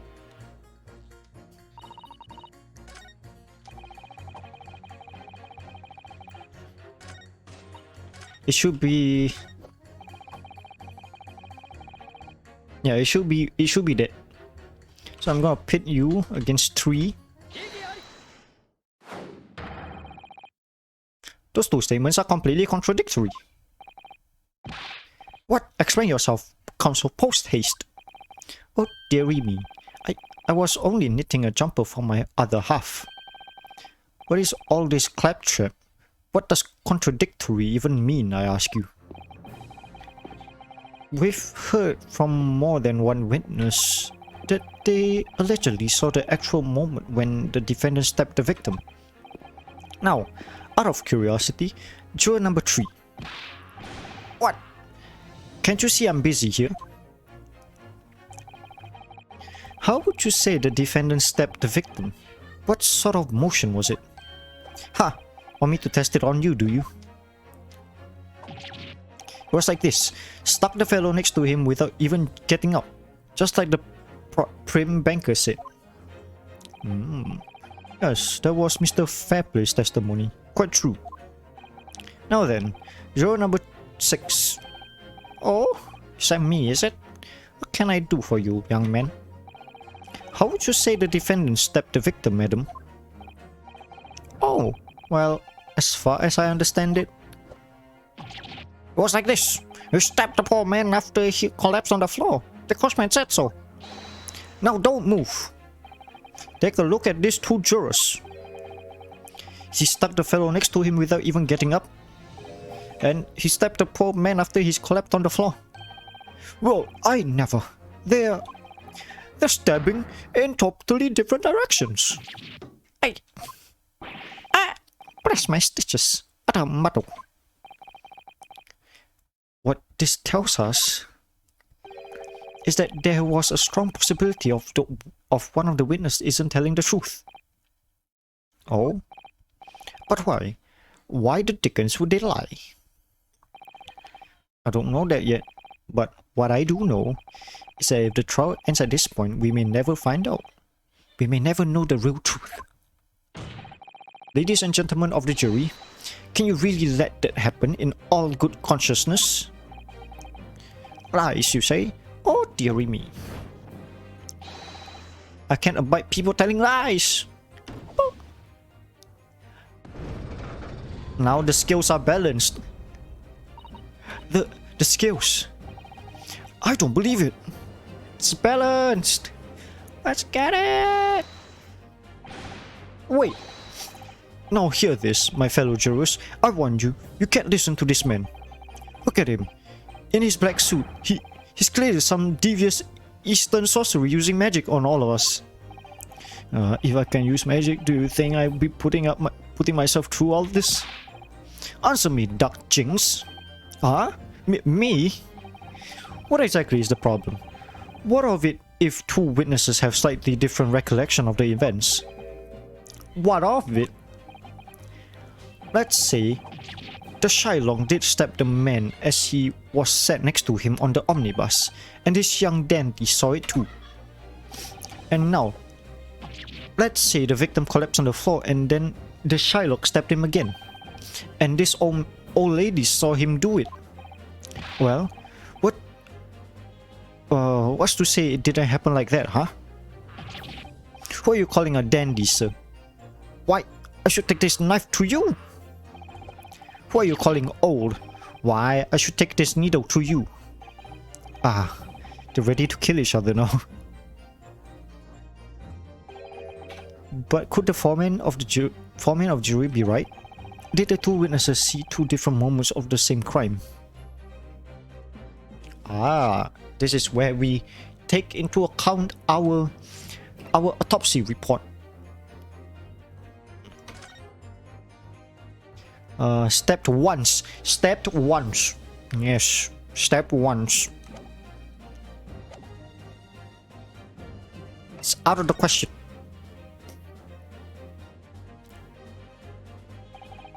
Unfortunately, Mr. Foreman. What is it you say, Dark Jinx? Come on, out with it. What you're suggesting is impossible. It's out of the question. What are you talking about, man? How can you possibly say that? You do realize that I'm only doing my job. As foreman of the jury, I have a responsibility to steer everyone in the right direction. So where's your evidence, man? That's what we want to see. I say the two witnesses saw two different moments of the same crime. If you say that's out of the question, show me proof. Oh, looks like the only way I'm going to convince him is to present him with something he can't dismiss. So, some irrefutable hard evidence. As you wish. What? I'll give you the proof. It's out of the question that two witnesses... Take that, you dandy. This is the victim's autopsy report. According to what's written here, Mr. Mason was stabbed in the abdomen only once. Only once! It's quite simple. The victim was stabbed precisely one time. Which means these witnesses can't possibly have seen it happen two different times. Alright, I concede defeat. That was easy. And the trial keeps on going! Let's do it!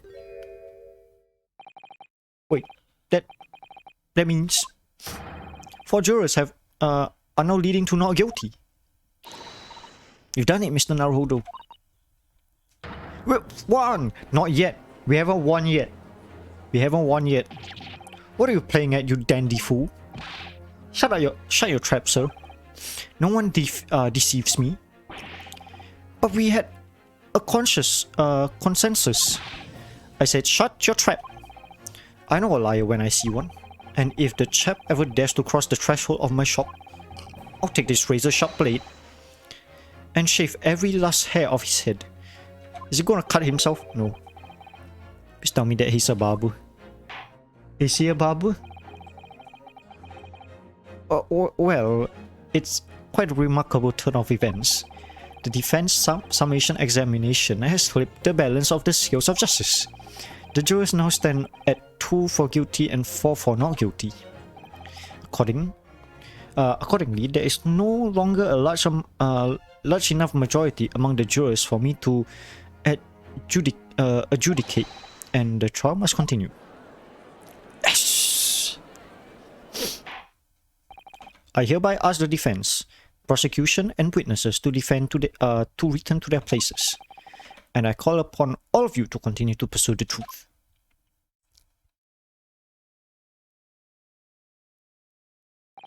So, Lord Van Zyke, continue to substantiate the case for the prosecution, if you please.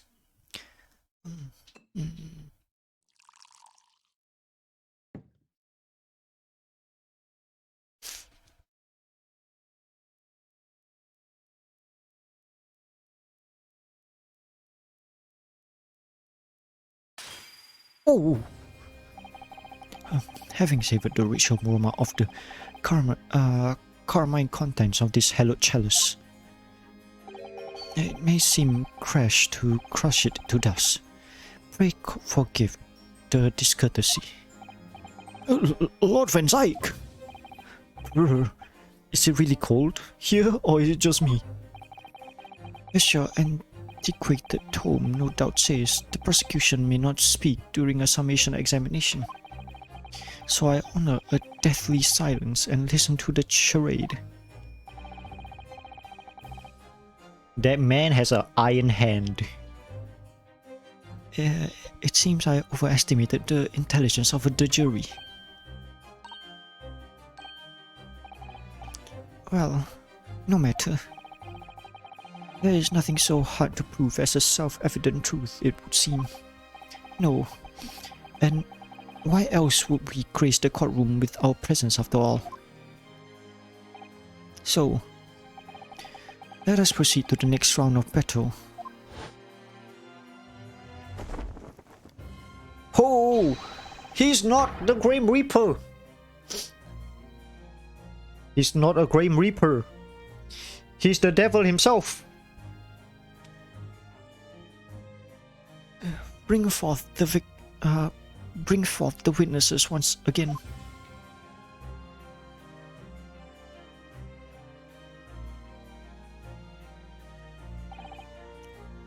Witnesses. I trust you heard the summation examination we have just had to endure. Oh, yes, sir. That I did, sir. Oh, of course, I've heard it. Yes, sir. I heard it. You saw on the end, the coachman. I believe it's Beppo. Yes, sir, my lord, sir. If it transpires that in your previous testimony, you were attempting to veil the presence of a fifth passenger on your omnibus, you will be found guilty of perjury.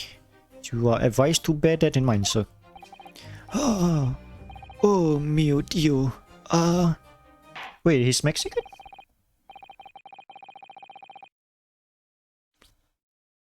Is he Spanish? Does he speak Spanish? Wait. Is Beppo a Spaniard?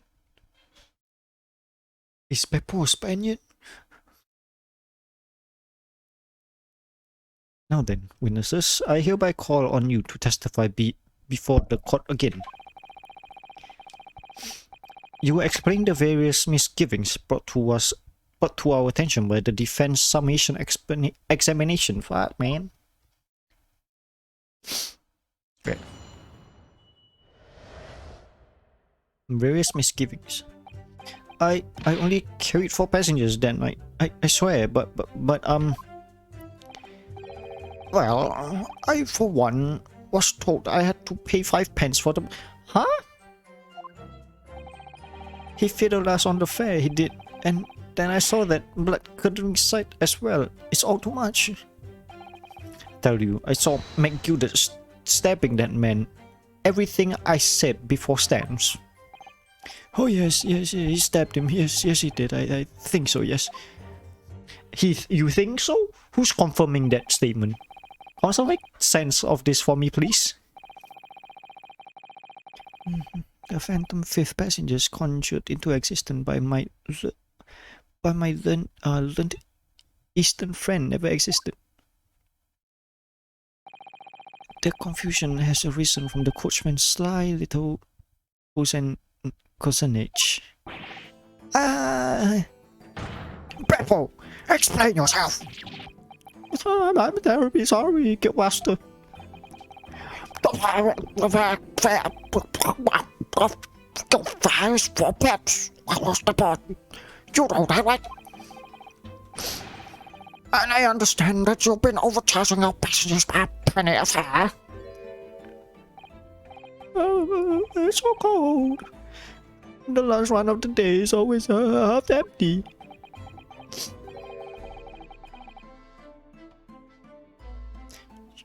You have been dishonest, coachman. I'm sorry. Oh, a disgrace, Beppo. A disgrace. And your selfish actions have brought dishonor to the entire guild. If I may, sir. I had to pay 10 pence on the bus just last... 10 pence! 10 pence!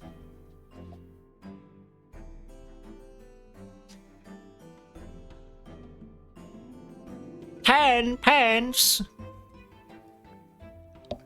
Last week?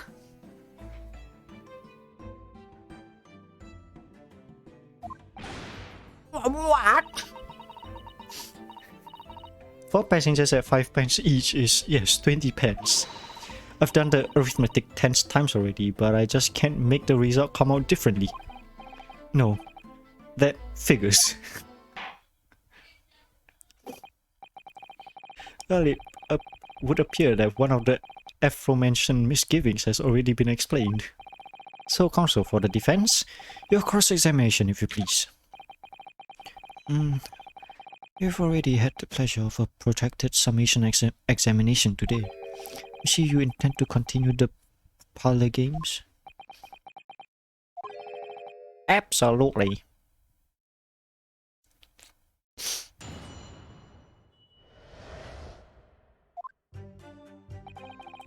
Okay. I'm gonna press on every statement. So there were only 4 passengers on your carriage, but you didn't charge them the standard 4 pence fare? Is that right? It's impossible to make the last run of the day pay of the run of the day pay. Okay. I was so cold, it was all I could do to stop myself from passing out. I'm getting chilblains just listening to you. It was a terrible. So I wanted to give myself a pat on the back for even keeping the bus running. Don't be a dedicated coachman. Deserve an extra penny per passenger? You're digging a deeper hole for yourself here. Yeah, no, but in all seriousness though, we have to like, for the people that are working, like the transport workers who are working for, I totally agree with Beppo though. But it shouldn't be made by, it shouldn't be called by Beppo. It should be called by the organization, like the guild, the coachman guild.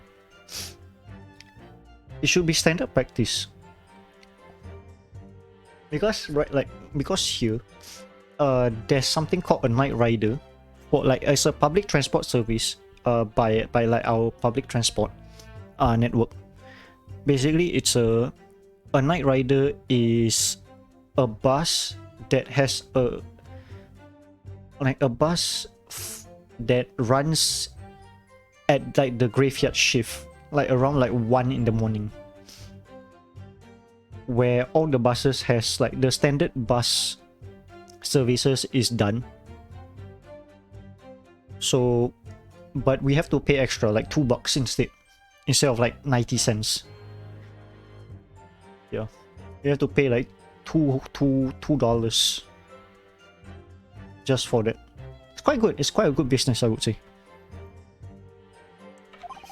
If only there has been a 5th passenger on the omnibus that night, then we would have had another suspect.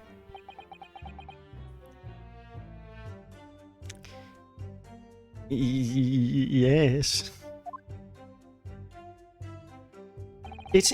I would say that it's better than taking a cab home, since you can actually sleep in the bus. It actually runs from like, I think like 1 to 3, or until like the standard, until like the normal bus services resume around 5.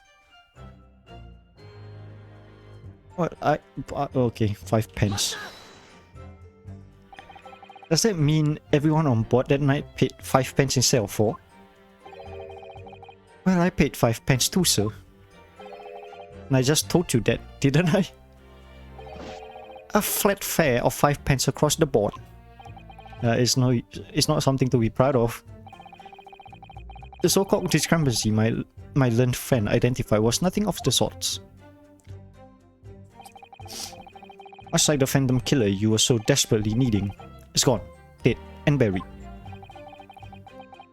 Had been happy if they even existed in the first place. He fiddled us on the fact. Okay. This blood-curdling sight You mean the murder, I presume? Yes, sir. A loathsome sight. No one should have to witness the horrors in the eyes of a man the moment his life is taken. Oh, well, not exactly, sir. I mean, I didn't actually see the exact moment the gent was stabbed. Good gracious, really? Yes, we have another witness who did, however. The banker has already testified to that. Mr. First didn't actually see the point at which the victim was killed. That may turn out to be very significant. I heard the banker gent next to me take a sharp intake of breath. See, that's when I looked through the glass. That's when I saw the horrible blade poking out from his belly, all covered in blood. Every time I see a knife now, I can't help screaming, even when I'm eating. Okay. So how was he stabbed? So you said the defendant, Mr. McGilder, stabbed the victim, Mr. Mason, who was sitting next to him. That's what I said, isn't it? It was bothering me before this was. For a brief moment, he hesitated before answering the question. Anyways, there was only 2 of them inside the carriage, wasn't there? There's been much talk of a 5th passenger, but as of yet, 0 evidence. Then, what are we wasting all this time for, eh? It's black and white. The man's guilty. Something about Mr. Fairplay's testimony just jars with me. Wish I could work out what it is.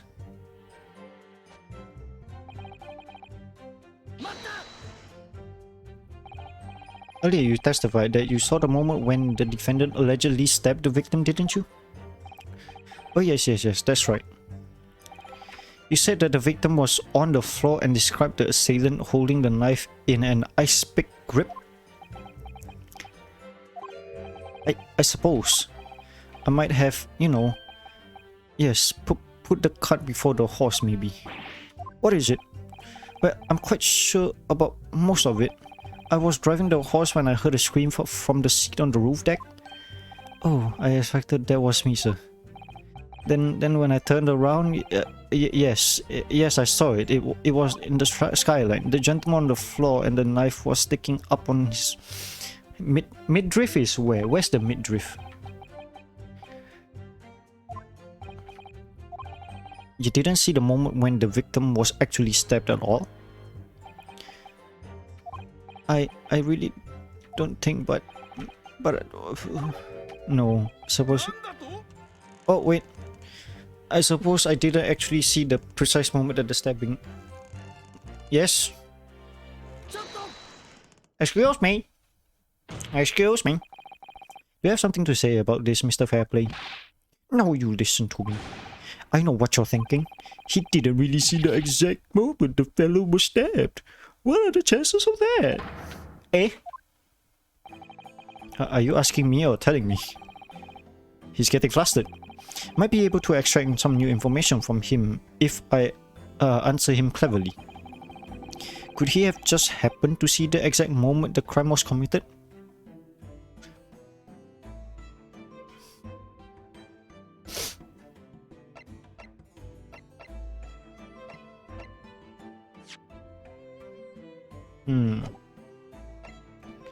It is what it is, Some days are like that. Oh, I suppose some days are like that. Sooner or later, you'll see something you wish you haven't seen. If you're always peeping through the skylight on the top of the omnibus. Peeping? I'm a respectable city banker, I have you know. And I know what I saw. I remember it as clear as Ballarat Day. It was a grim scene. I don't mind telling you. Thank you, Mr. Fairplay. Oh, excuse me, my lord, if I was getting a little hot on the collar there, my lord. I would ask you to supplement your testimony with a clear statement about what exactly you saw. Oh, I do. I can do that, alright. Told you just how grim it was. Do you think I forget the sight of those blood-soaked hands after that butcher stab? Blood-soaked hands? What you mean? Blood-soaked? Ahem, well, perhaps soaked is lying in one of those little tick, but anyways, there was definitely blood all over them. Both of them were covered in it. And you saw that from the roof? Through the skylight? Well, the skylight's reasonably large, so I had a pretty good view. And there was a lamp inside of the carriage as well, so I'm quite sure of what I saw. Is Banker's latest statement? I feel sure there's something not quite right about it. When you feel something doesn't add up, Mr. Naruto, just present it.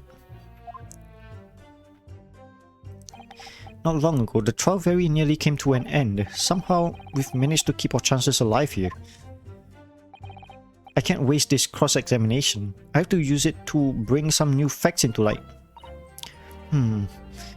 If you're not very careful when you press these witnesses, the danger is that the jury will end up believing something unhelpful as they did before. Maybe, but we can't let the fear of that happening stop us from uncovering more important new information. Oh no, my nose is running. Yes, you're right. I need to pay careful attention here. I don't want to miss even a flicker of reaction among these witnesses. Remember, you happen to spot one of the witnesses reacting in a strange way? Don't hesitate to pursue them. So it would be the...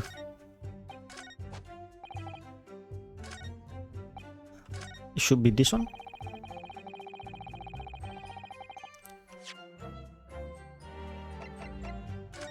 It looks like it's only one though. It's only one.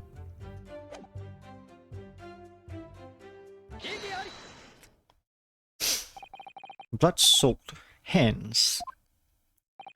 Well, I admit that soaked might be laying it on a little thick, but anyways, there was definitely blood all over them. Both of them were covered in it. Well, I'm very sorry to disagree, Mr. Fairplay, but that's more than a little peculiar. What? Here are the gloves worn by the defendant, Mr. McGilded, on the night in question. Oh yes, right. And there certainly does appear to be a sizable dark-colored stain there. But as I'm sure you can clearly see, it's only one of them. It's only on the right-hand glove.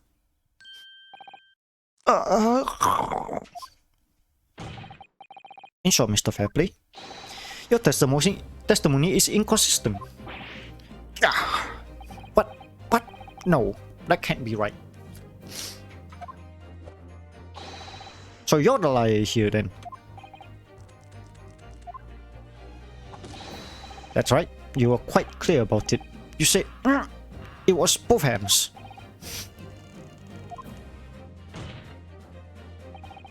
Mr. Fairplay, if your last statement was a lie, it calls your entire testimony into question. Yes, he's gonna lose his bite. You say you saw the moment the victim was stabbed, but is that really the truth? It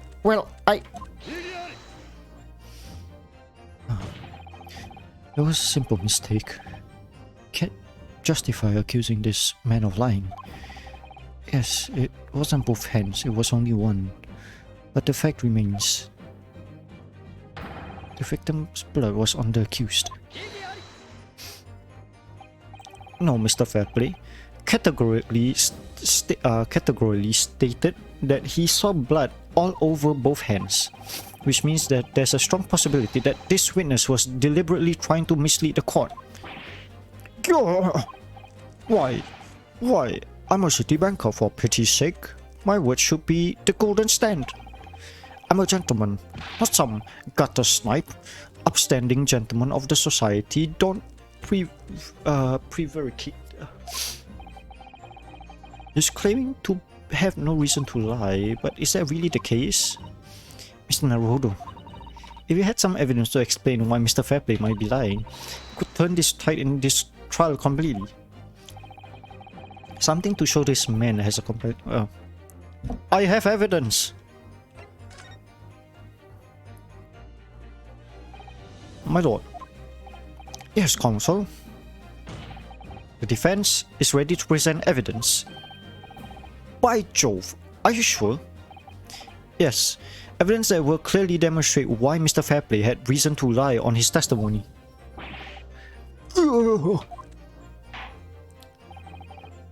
Very well. I hereby call the defense in present to present this evidence.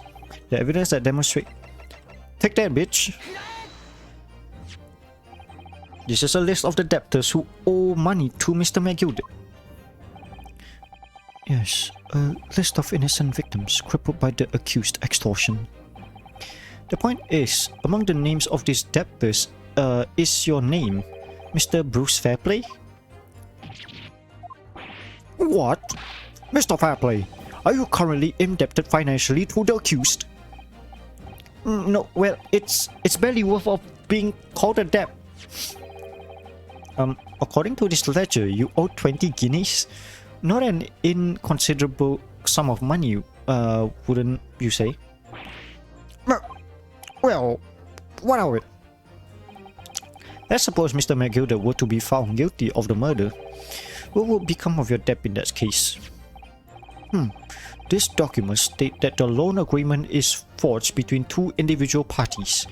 Therefore, were the creditor, the defendant here, to be sentenced to a capital punishment, all outstanding debts would to be, which were owed to him would be annulled. They would cease to exist. Cease to exist? Sacre bleu! Mr. Fairplay, it is not the case that you claim in your testimony to have seen something you never in fact saw. In a devious attempt to annul your debt of 20 guineas to the defendant. Order!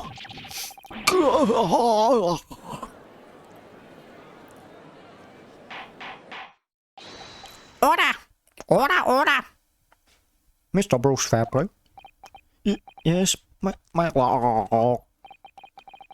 Let me ask you again. And be aware that your answer may have most serious implications upon your future, sir. Go. Did you or did you not see the precise moment, in fact, at which the defendant is alleged to have thrust a knife into the victim? Hey! Hi, XZ! How are you today? Any plans for New Year's? Your silence speaks volume. You did not tell the truth in your testimony. Whoa. Alright. Now, let's not make a melodrama out of this. Perhaps I did overstate the truth a pinch. A pinch? But it makes no difference. I definitely remember seeing blood on McGilder's hands. Both of them. And yet, only one of the defendant's gloves, which we have here as evidence, is stained. So you keep saying... I wonder if I may be allowed to speak, sir. Go ahead, Mr. First. Well, the thing is, I think I remember seeing it myself, as it happens. Seeing what? The blood, sir. On the assailant's hands? I think, yes. I'm almost sure that it was both of the hands, not just one. What? Can we take a short recess? It will appear that we're going to need further testimonies from all you witnesses.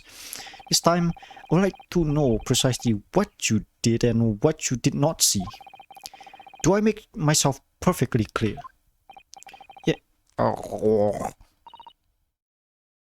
Naruto, this is good news. The course of the trial seems to have shifted slightly at last. Yes! I might finally have a chance to turn things around here.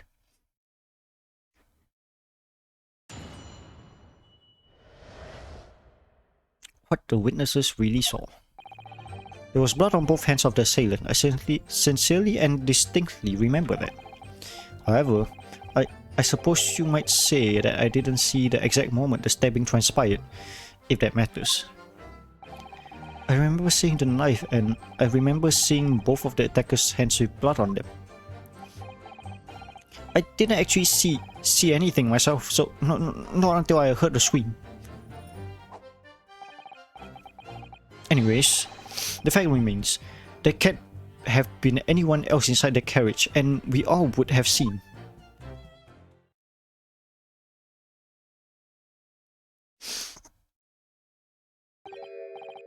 Well, lo and behold, in truth of the fact, not one of you was the witness to this crucial moment of the crime was perpetrated.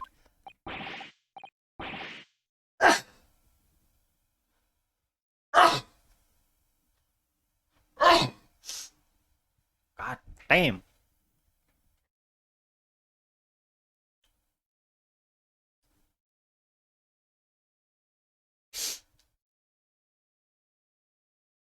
Then my nose is running.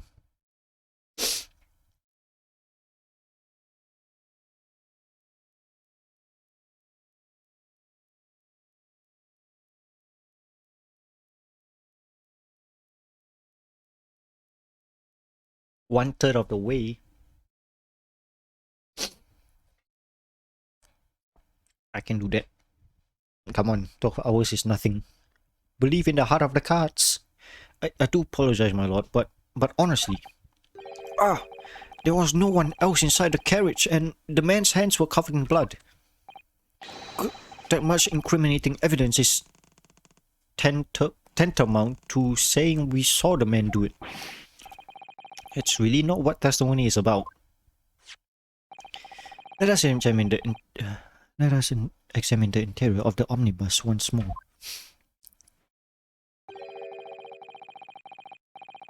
Liars! All of you are liars!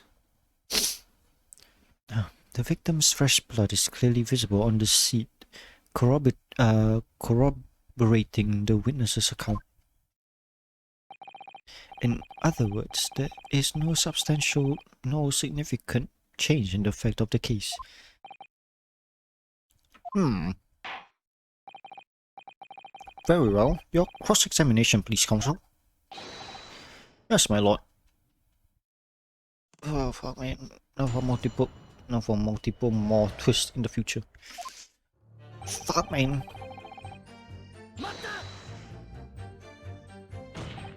No, the evidence tells us otherwise. We have the gloves and the defender was wearing on the night in question in the court records. I'm aware of that, sir, but nevertheless, I know what I saw and I stand by. The man had blood on both of his hands. He's defiant, even in the face of hard evidence.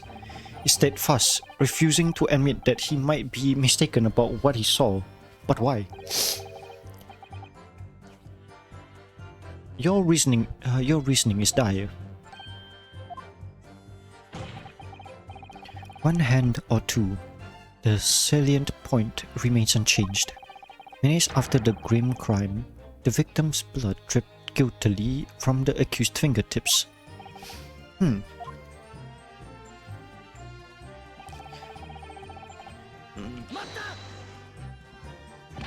Don't try to downplay this.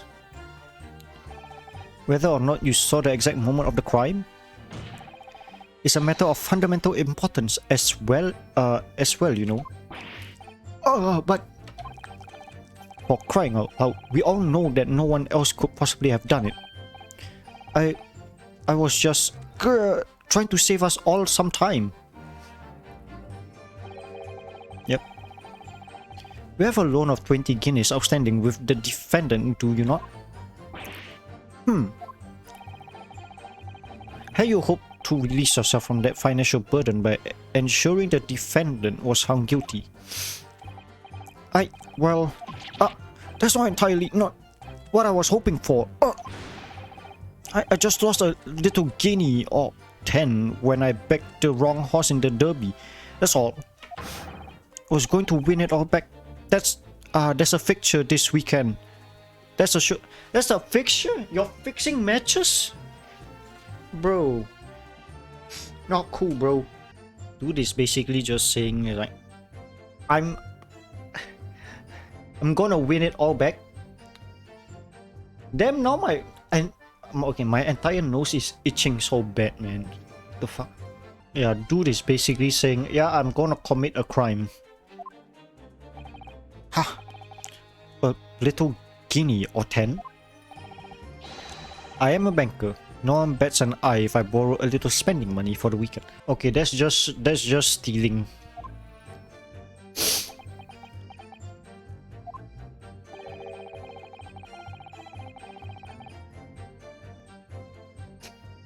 I think you may have revealed rather more about your character than you bargained for, sir. This witness's scruples are not on trial here. Proceedings to this next witness. Is it really how it's supposed to work? I remember seeing the knife and... okay. You definitely saw that too. Blood on both hands? Yes, sir. I mean, I know what you're going to say. Only one of Mr. McGilda's gloves has any sign of blood on it. That's right. The thing is, as far as I remember, sir, when I looked down and saw Mr. McGilda sitting beside the other fellow, I don't believe he was wearing any gloves, sir. He wasn't wearing any gloves? That's correct, sir. And I saw the blood on both his bare hands quite clearly. It's true that the dark-colored stain on the leather gloves would have been easy to see. I should point out that the police officer who apprehended the accused on the night in question reported that there was no traces of blood on Mr. McGilda's gloved hands. There wasn't blood on his hands. It's puzzling indeed. Oh, thank you. Thank you, Arvin. This must be significant somehow. I'm sure of it. Did you didn't see anything? Oh yes, sir. That is to say, no, sir. I didn't. Very sorry about what I said before, sir. Very sorry. Yes, it was very wrong of me to make up stories and say I saw him stab the man. What did you agree, sir? I know what you're insinuating, but I certainly wasn't making up stories. Still, to say you saw nothing isn't right either, is it? No, sir, I saw nothing at all. Mr. Beppo, you were driving your horses. At the very least, you must have enjoyed a good view of London Street, no?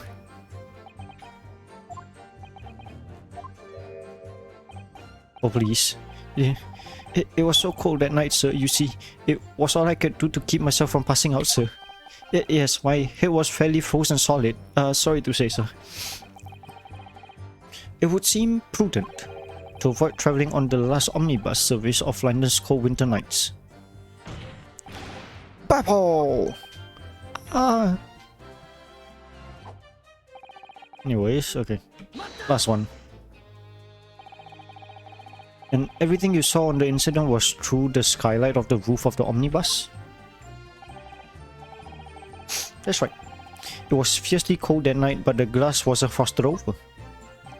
Oh yes, I remember I was shivering. It was so bitter.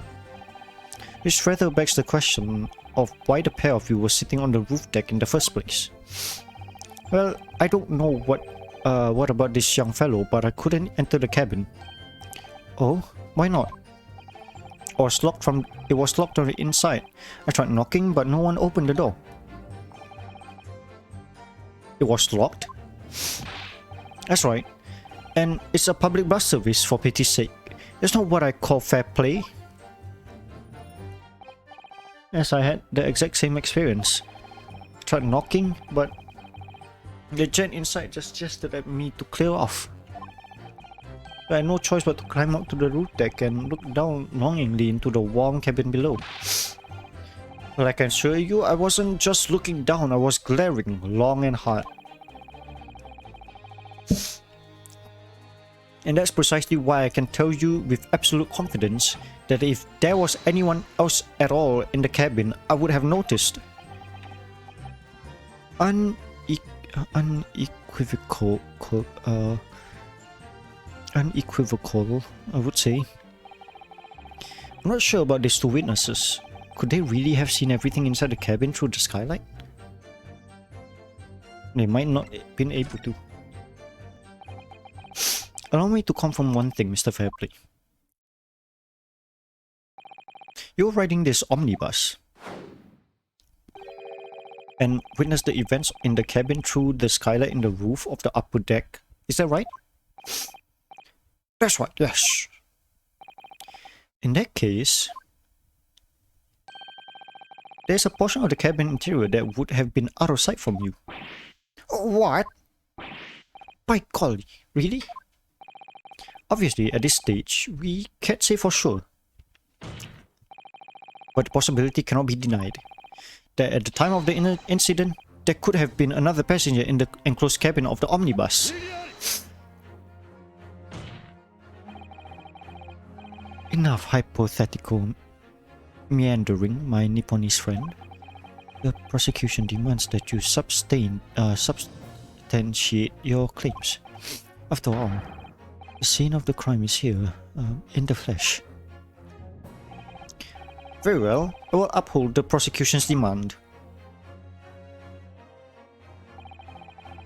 You were Where exactly in the omnibus are you suggesting that this potential extra... Okay. It's here.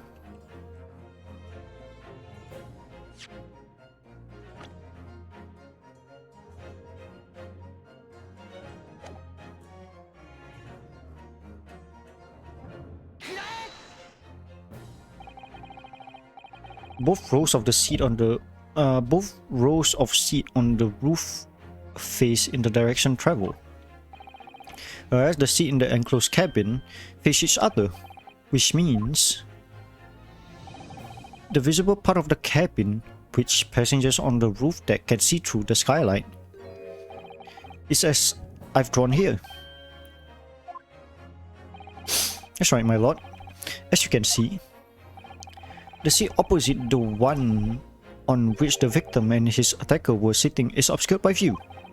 In other words, if someone had been sitting on that seat, it's quite possible that these witnesses would have been completely unaware of it. What a twist! It's quite possible some phantom was sitting there. You Nipponists have a forbidding habit of obscuring the truth with ambiguity. I concur with the prosecution's rejoinder. In a British court of law, evidence is paramount. I cannot entertain this conjecture, counsel. That is, unless you're able to put a name to this mysterious passenger to whom you allude. Can you, Mr. Naruhodo? I honestly don't know. Who could it have been? Who could have been in this other seat which was out of sight from the witness? Who though? Are there people?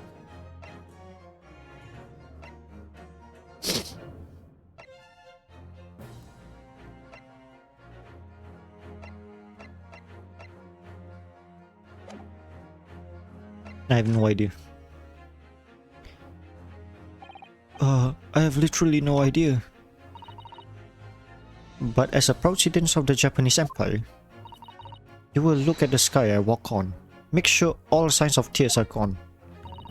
Go on. This isn't just a case of going on, Miss Osato.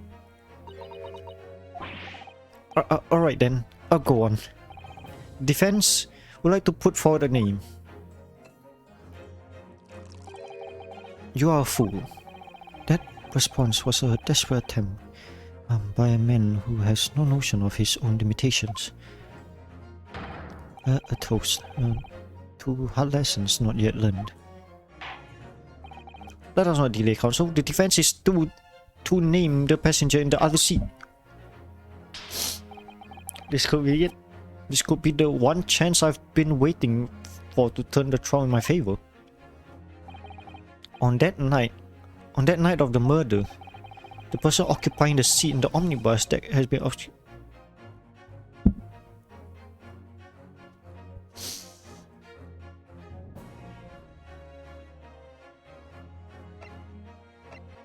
It's him.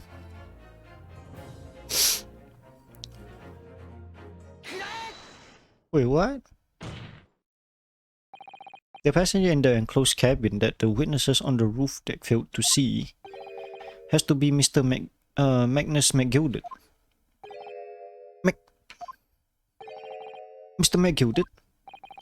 What are you talking about, Counsel? That's the name of the defendant. Wait, did he actually kill the man? Yo! He broke another chalice. If I desecrate this chamber by smashing my hallowed chalice, do you forgive the discourtesy? Lord Van Sykes! People talk of these tiny island nations in the Far East as having a learning and culture of their own, but I see they use the terms ill-advisedly. What are you trying to say? Let me explain in terms that even a student of an artless backwater such as yourself might understand. When the bloody scene unfolded, the victim and his assailant were sitting side by side. Multiple witnesses have attested to that fact. It's the very premise on which this case is built. But that premise may be wrong. What? If the victim really was sitting beside Mr. McGilded, it creates an inconsistency that can't be reconciled in any way. What inconsistency, Counsel? The defendant's gloves, my lord. Both witnesses made the same testimony. They claimed that there was blood on both hands of the person sitting next to the victim. Yet, we know the truth to be otherwise. Only one glove bears the gory remains. The point is, even in the face of the irrefutable evidence, both witnesses have maintained their stance. Yes, their testimony remains unchanged. Exactly. They both adamantly swear that they clearly remember seeing blood on both hands of the assailant. In short, their memory of events is correct, and their testimony reveals the truth. It was somebody else sitting next to the victim that night, a third party we have yet to identify. And the victim's blood was on the passenger's hands, both of them. And who was this third party? Obviously, the true culprit. Extraordinary.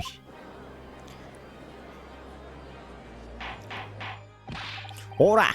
Ora! Ora! What exactly are you postulating? The defense postulation is just that. Nothing more than conjecture. The witnesses have clearly stated that they saw the accused. But when elaborating on his testimony... Hi Timmy. How's your day? This is Phoenix, right? I mean, the Great Ace Attorney. We be in England now. You a basic bitch. Damn. You wanna be a VIP? You wanna be a VIP?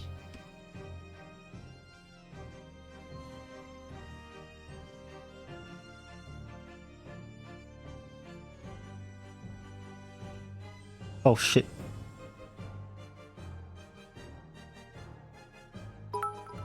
Oh fuck. Oh, thank you. Thank you for the 100 bits. I'm still not gonna forget about the fact that you did 100 bits for Chewie yesterday to kill me in Forest. Oh wait, no, wait. I was wrong. It was Chewie that made the call to kill me. You just made the call. You just made the call to kill a teammate.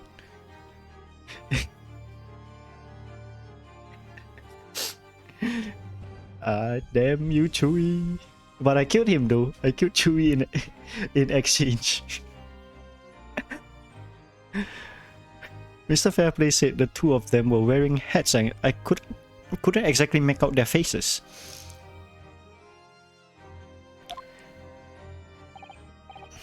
Yes. The tops of their hats were obscured by the roof. I could see the rest of them though.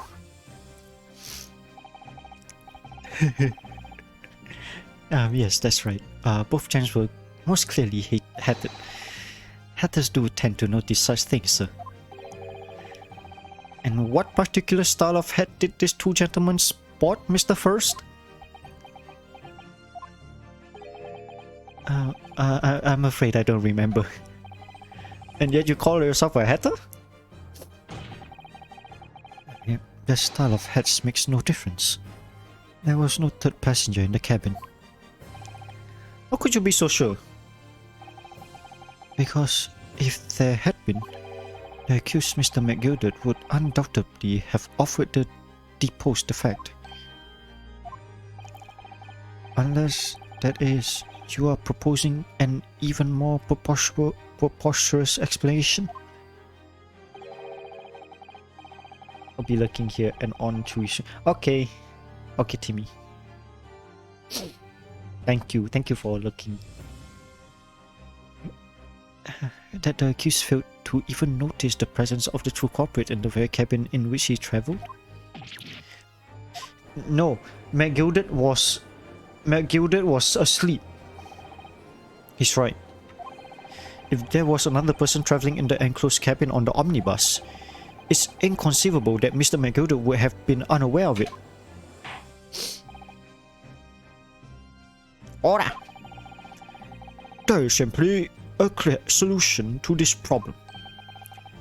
Bring the accursed Mr. McGilded to the stand. Well, what do you say, counsel? The prosecution objects, my lord. On what grounds? As a suspect, he will have already made a full statement to the police. But why is there some reason why he's unable to speak freely? Magnus McGilded is no uneducated ruffian. If it indeed turns out that the man has been withholding information, you can be sure it would have been a most deliberate act. Counsel for the defense, what is your opinion? My lord, should we ask Mr. McGilded to testify or not? Yes, demand his testimony. Yes, we need to hear what he has to say in order to find out the truth. The defense would like to call Mr. McGilded to the stand. In that case, I would like to hear the opinion of the jury. Yes, I need a little time to consider this. If you ask me, I would like to hear what Mr. McGilded has to say. Get the man out of here, I say! It would be utterly illogical not to hear his testimony. Once I want something needs done, get it done. That's how I run things at the guild. Oh, hearing the patrons of my favorite little park has to say. Oh yes, that would be lovely. Yes, the jury says the man must be heard. Very well. The court will hear the defendant's testimony. Bailiff, show the defendants to the stand at once.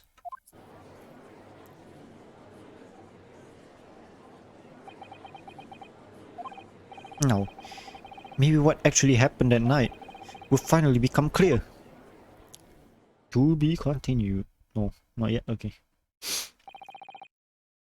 Let proceeding be resumed. Mr. McGilded, have you been listening to this discourse of the day? To be sure I have, my lord. There are now two matters of which the court desires to hear from you. The first is whether or not there was a third party with you in the omnibus cabin as proposed by the defense. The second is that if such a person was indeed present, why did you conceal that fact from the police? Begad, no. 'Tis not in my nature to hide anything at all. Just answer the questions, please. The truth is, I've been desperate about this all along. Do I tell yous all or keep my mouth shut? Tell us what Mr. Maygo did.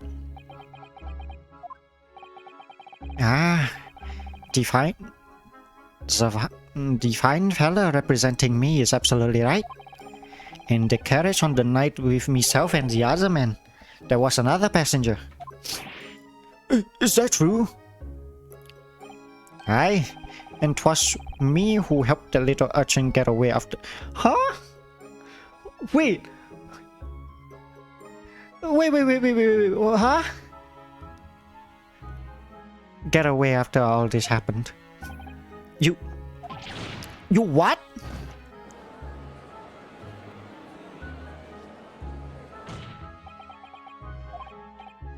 No, Magnus Gilded. The convenient excuse can't save you now. I'm truly sorry, so I am Lord Van Zykes. I'm sure you'll be wanting to know what I've said nothing when I was taken in by the police. I do be having a very good reason, I assure you.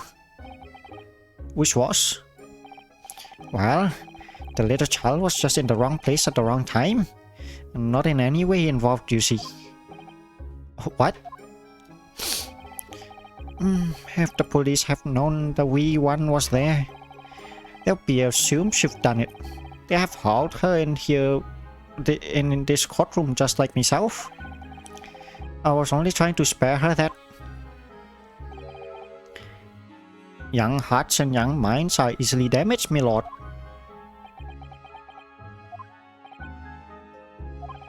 And who was this young child of whom you speak of? That I don't know. You don't know? Aye. Well, the wee thing just happened to be in the carriage that night. I never saw her before or since. We have absolutely no reason to believe this man. The prosecution calls for the witness statement to be disregarded by the court. You know, I wouldn't be surprised if the urchin isn't here in this courtroom as we speak, listening to the proceedings. What? Whoa!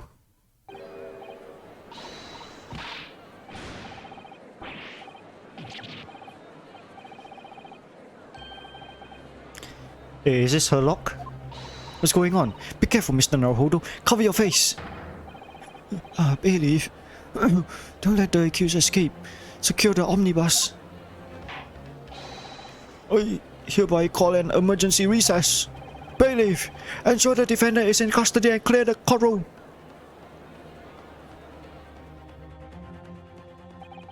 We were hurriedly removed from the smoke-filled courtroom by the bailiff.